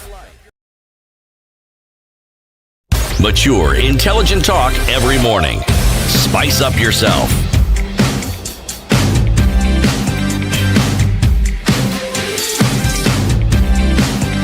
Mornings done right. 5 minutes to 9. We continue with Juno Mune from the Action Foundation about the Ibuka Girls in STEM initiative. How many girls have you reached so far? And what are you doing? So how are you rolling out the initiative? So far, we've been able to reach 1,500 girls from 35 special needs schools in 17 counties, which is, we tried as much as possible to be representative of the Republic. So we went to the older model of the 8 regions, and so we picked schools from there. And we also deliberately selected the major types of disability. So we have representations from the schools for the physically impaired, for the visually impaired, for the hearing impaired, and learners with intellectual disabilities. Mm-hmm. And we believe this is important because then it sets the tone for us to have discussions and conversations around a truly inclusive STEM learning model that will not just impact girls, but even boys with disabilities at a future stage. We are using the girls, yes, but at the end of the day, once we have this model that works, then it can work for any child with a disability, because we believe that all of them have the right to inclusive STEM education. So our approach is, we have our girls trained on tech skills, how to code, how to assemble robots, so coding, robotics, and mobile app development. And then what happens at school level is they run after school STEM clubs, which are supported by the teachers, and they continue to apply the practical lessons that they've been taught. Because we believe it's not just acquiring the skill to run a line of code or to build up that app, but you also need life skills. You know, right now we are all about, we've changed the curriculum. Our children need the skills for the 21st century. But in a real sense, how do you teach creativity? You can't go with a PowerPoint to class and say, now creativity is, or problem solving is. Yeah. So we're also looking at how does our program, how does the after school program start inculcating those skills and values in the learner. For example, you cannot do robotics alone. You have to work in a team. So that if you're not a team player, you will have to learn how to collaborate. How does that look like for learners with special needs? So for instance, if you go to a school for visually impaired, again, visual impairment is a range. One person could be totally blind, another one could be partially blind. So we've seen from our boot camps that these girls then support each other. The one who can partially see is guiding this one who's totally visually impaired. And they're doing something, and before you realize it, you have a dancing robot and everyone is happy. You have the hearing impaired learners. Again, there's a range. So I could be partially deaf, but I have a colleague who's totally, profoundly deaf. But when we work together, we create magic. So those are the things we want to teach our children. And so that's the approach we've been taking. So we went to all the schools between January and March, and we did the pilot training. We also provided digital infrastructure. What do you mean by digital infrastructure? In the schools that we went to, and they did not have anything at all. So, set up internet, provide machines, the laptops, the robotics kits, all these equipment, so that they're able to access things that they need to learn what they need to learn. And like I always say, it's one thing to come from Nairobi and go to this fancy place in Mandera. You teach the children how to code, and then you carry your machine and come back to Nairobi. What, in terms of continuity, then what happens? So we thought through that, and we said, look, for us to really create any meaningful change, we have to capacitate the schools. We have to put in the infrastructure that says you can continue by yourself. And we've seen this happen. So all we get now is photos from our teachers telling us, we are fine. This is what we are up to this week. This is what we were able to do last week. This is what the kids are working on now. Why? Because they have access to these things. The teacher can go online and Google things because he has a modem. He can connect to the internet wherever they are. They have a laptop. They have a television. A simple television can make a big change. Because if you're in a school for visually impaired, not for visually impaired learners, but for hearing impaired learners, for instance, if you have a big screen like the one I'm seeing in our studio here, you have lessons that have captions. So those kids are seeing, and they can read. It makes a change. Even for the visually impaired learner, if you have a television and you're playing something that has sound, they're interacting with audio. Those are they look simple to some of us, but they're very mind-changing. They're very game-changing for our learners with disabilities. Because that's how we now start having the conversation about inclusion, the assistive technologies they require. So that is the first step. And we're looking at, what else will they require? And the beauty is we respond to their needs. They tell us this is what is not working, this is what is working. And we adapt so that we are very responsive as well to the needs of the girls as we go. Yes. How are you plugging in or marrying with what this Directorate of Special Needs Education, and that's at government level, is doing now? Because when you talk about assistive technology, it's absolutely important. When you're looking at then now girls with disabilities going into STEM, it's not just the books, it's the experience. So then how are we plugging into what they may be doing, and how is the directorate also getting clear lessons from what you're doing around the country? For us, our relationship with the Directorate has been one of very good, positive working relationships. Okay. We've had the partnership that said, look, from the word go, we have to engage with the duty bearer. And it has been quite successful because they are the ones who have given us the technical advice. Yeah, in terms of this is what the policy says. This is what the basic education curriculum framework is telling us about STEM. This is what CBC is saying, you know. So they're the ones who are giving us the technical advice around how do you go about this issue. They're telling us these are the gaps we're experiencing. So that if your project is able to then help us address this gap, we are pushing the needle forward. Yeah, in terms of even identifying the schools, they're able to really advise us in terms of ensuring the diversity. So from the word go, we have engaged with them even from the project inception, so that we are not coming here as claiming to be heroes or saying that, yeah, you people are terrible, you're not doing anything. But it's more, where have you reached? How can we move forward together? So they've been very instrumental in providing us with the technical support, technical assistance, and the technical advice to even go into the schools and to tell us, this is how you get in. This is what we want you people to do because this is what will help us help 2,000 children as opposed to 400 or 200. Yeah. So who's finished? And when I say who's finished, we talk about the 1,500 girls that have been impacted. Who's gone through the system and finished and then say, here you have presented an example, you know, that this intervention works. So where we are at now is, this is just the first year. So we are also tracking and learning who are those of our girls who finish, because the target is girls in Form 1, 2, and 3. This is a 3-year-long project that started last year, and so we are just at the beginning of it. And so we are also holding ourselves accountable to see how many of our girls will then move into the pipelines. But what we are seeing now, the preliminary, what you can call them preliminary results, is that there's an increase in the confidence of our girls. Teachers are saying, look, this thing is actually beneficial. I can see my girls a little bit more interested in physics now. It doesn't look very rocket science. I'm seeing them taking quite a big interest in computers. They're more, they ask a lot of questions during math, all those things. So there's that, we've started making that shift about how are these girls conceptualizing the sciences, which for us is great, because then that means they'll be able to take them up in higher classes, and they'll be able to look at themselves and say, okay, let me be a programmer. We've had girls who've made games with Scratch. And this is after 2-3 days of a boot camp over the weekend. And so we're telling ourselves, if we do this thing consistently for 3 years, our expectation is that somebody will now outgrow, the basic Scratch and say, I now need to know Python or Java. Yeah, we'll have somebody else who's now going into making very complicated robots, because that's what we're seeing. In some other places like Mandera, we are seeing girls who are on the verge of dropping out.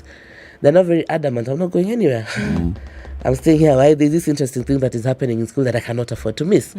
That is happening. And so we are waiting to see at the end of 3 years how many of our girls will go into, post-secondary pipelines for STEM. Whether they'll go to take a course in code or they'll go to do civil engineering and how that looks like. Yes. John, let me ask, so obviously you have the statistics which you've looked at, the Form 4 exams over the last couple of years.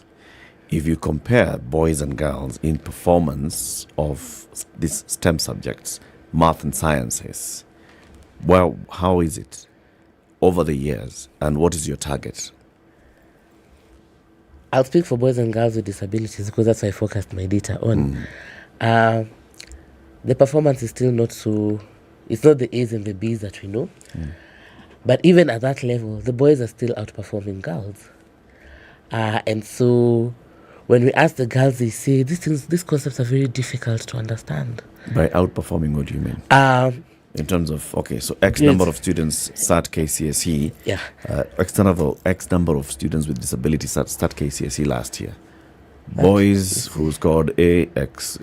Girls who scored A, Y. Well, I can give you an average because we did a sampling, so I don't have the definitive results from all the special needs schools in Kenya, But our girls, the girls with disabilities, on average, across the 35 schools that we went to, if we were to give an average, that would be the D's. For the boys, C is thereabouts. So our target is also, can we get this D to move to a C or even a C minus? Because for us, that will be progress. It will mean that concepts have been understood. That girls are drawing comparisons from what I did in this Makey class, for example. I can see it in physics. I can use robotics to understand biology, for example. If we use that kit, not just for the after-school club, but if the teacher comes to the class with it, and we make a human form, for example, can you use that kit to explain body functions? So those are things we're looking at, and we're also tracking actually performance in terms of at the end of the year. What was your grade when you were starting? It was a C. Is it now a C plus? Is it a B? And progressively we'll then be able to see in the next 3 years that this has been the result of our work. So for now we just have the, what do I call it? The attitude change. But in terms of what is changing in terms of education and learning outcomes, that we still need time to do, and we are actively tracking that. So maybe I will come back in the next 2 years and tell you now. And you see progress, or yes, even and just see starting progress. from this year. Yes. In the next KCSE, you start seeing. Because I think we'll have our first batch of candidates from this program next year. So then we'll be able to see the real changes that we've been able to make. Yes. I mean, obviously, funding is a challenge when it comes to, because there's additional in terms of material that's needed, there's additional in terms of special teaching. Okay, before getting to that funding part of it, so teachers also need to be trained, because we are also looking into this area, and the teachers who are teaching what would be normal girls and boys don't have the training of how to then handle a special needs or a girl living with disability. How then do you handle the training aspect for teachers now, not even just looking at the students? Yeah. So for that, we're still working with the ministry to see how we'll be able to develop a training program that helps us to build the skills of our teachers. But the advantage we have, at least with the special secondary schools that we are working in, all the teachers there they already have the preliminary special needs training. So what we really need to do is to just give it the inclusion aspect around STEM. Because traditionally sciences and inclusion are very, so even for us it's a learning. The teachers are also giving us feedback and saying, okay, I can see myself do this, So we are developing that manual first, because we have to have at least a documented methodology that will make sense even to the policy makers, even to the duty bearers, because the teachers belong to the government. I can't come and purport to be the expert when it comes to teacher training. So we are working with them to develop a model, a toolkit that will be able to work even within their own curriculum framework. Because once we have that, then it means long term, can we have it validated, for example, so that it's something that can be used as part of the normal curriculum, because then that's change.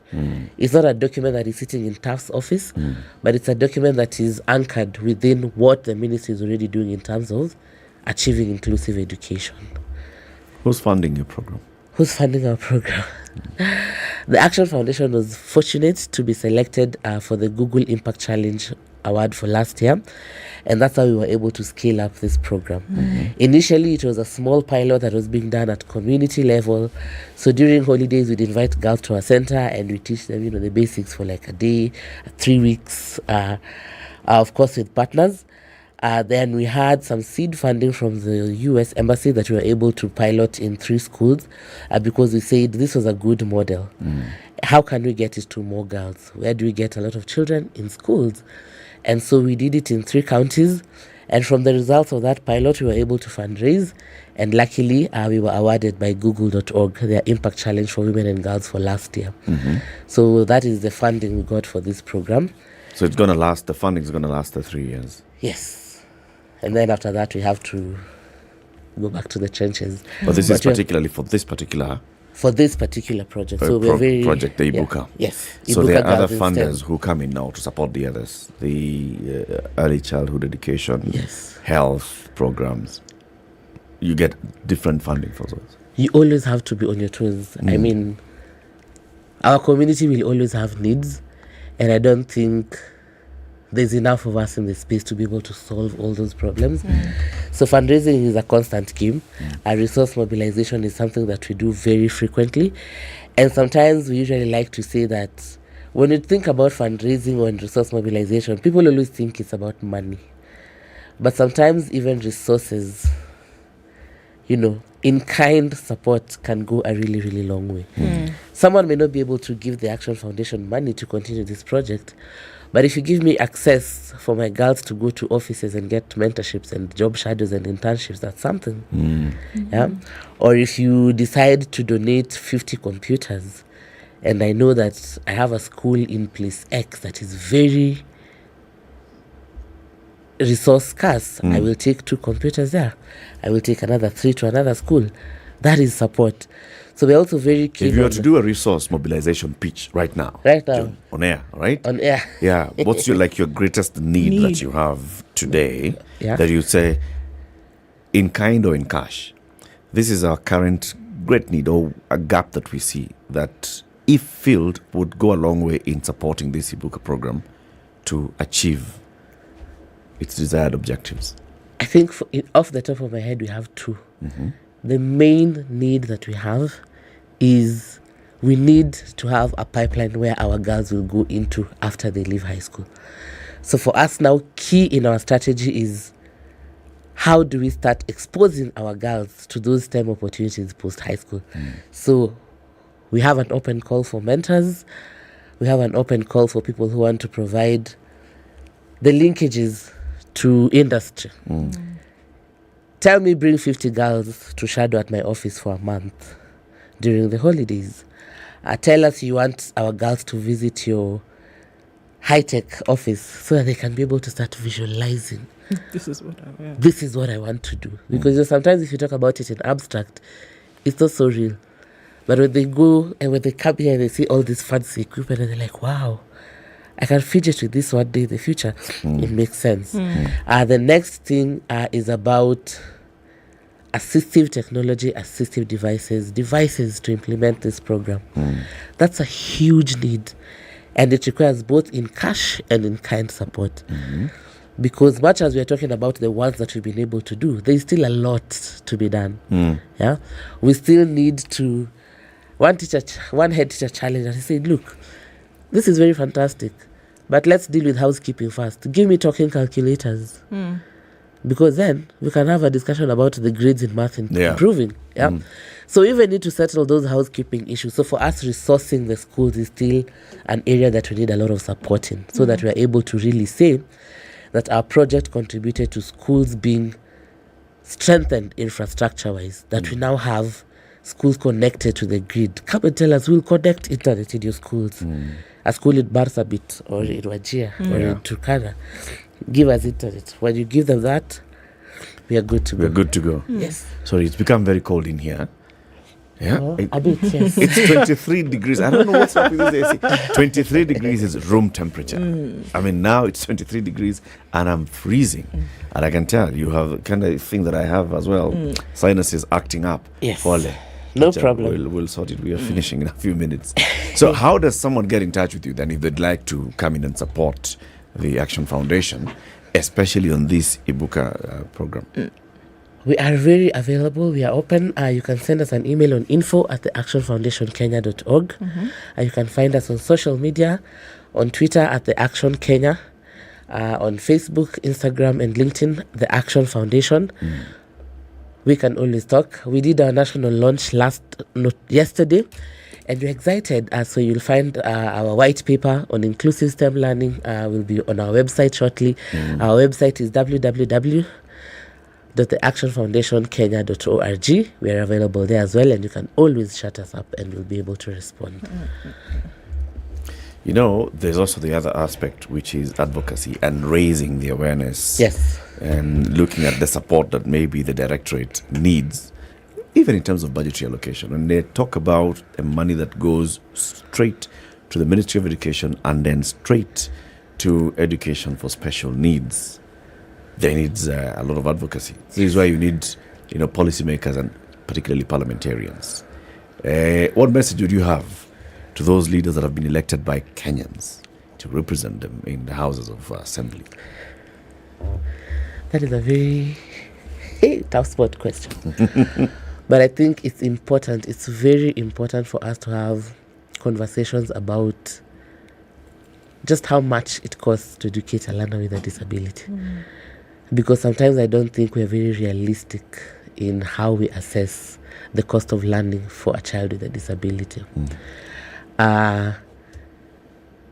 You could give me 50,000 a year. But if that should be able to cater for boarding, for food, for textbooks, for health insurance, for all these things, I end up having no money to get the assistive technology that my kids require, or I will get them at a lower capacity than I should get them. So those are conversations that we really need to start having. School infrastructure is still somewhere that we need to do a bit of advocacy and to see how can we support our lawmakers, our policymakers to see the realities. Yeah. If you go to some schools, for example, the issue is not even about learning or being in class, but what happens when you're outside of class. Yeah. There are children who need such special care and it costs money. And often that is not factored in. So we need truly to do advocacy around the holistic cost of educating a learner with a disability. Then we can start having a lot more, we are staying in school because things are being provided. Yes, much as it's costly, but I think at the end of the day, it's worth it. I don't think there's any nation that wants to have a segment of the population that is unproductive. So the more we get our children with disabilities to be people who will be contributing citizens, the sooner we'll get to our vision 2030 and beyond, I think. Come again, June, with basic statistics from, basic budgetary allocation for education for children with disabilities, and the impact that has, and the gaps, all right? Let's use this platform for that advocacy, for awareness creation, so everybody understands. When you talk about that, your education receives the lion's share of Kenya's budget, 800 billion shillings. How much is actually going to educate those children who are most vulnerable? That's the thing. So let's talk about those. And so we can raise awareness. So I think part of the issue really that we have, I read somewhere that if you're not counted, then you don't count. Yes. So we need to first understand how many of our learners with disabilities do we really truly have? That has been a serious pain point in the disability space that we need to fix. Because once we know how many of us are here, then we can now start telling our for them. We can start budgeting for them. That's true. You can go to your local MP and tell them, look, in this constituency we have X number of children with disabilities and they need help. They're in high school and they need. So you see now why you need to come back. Now you know why you're coming back and what you will be talking about. Yes. June Nomude is the director of learning and impact at the Action Foundation. She's been here. We'll be talking about the Ibuka Girls in STEM initiative. Very, very good program. Time for us to give somebody 2,000 shillings worth of free Airtel airtime.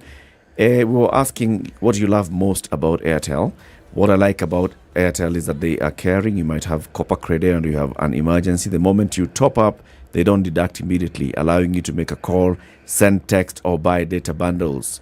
Nick and Boy on Twitter. Congratulations, you're the winner today. Have a lovely day. We'll be back tomorrow morning. It's 10 a.m. Morning, this is Newswire. I'm Dennis Aseto. The Parliamentary Appointments Committee that will be vetting President William Ruto's first-term cabinet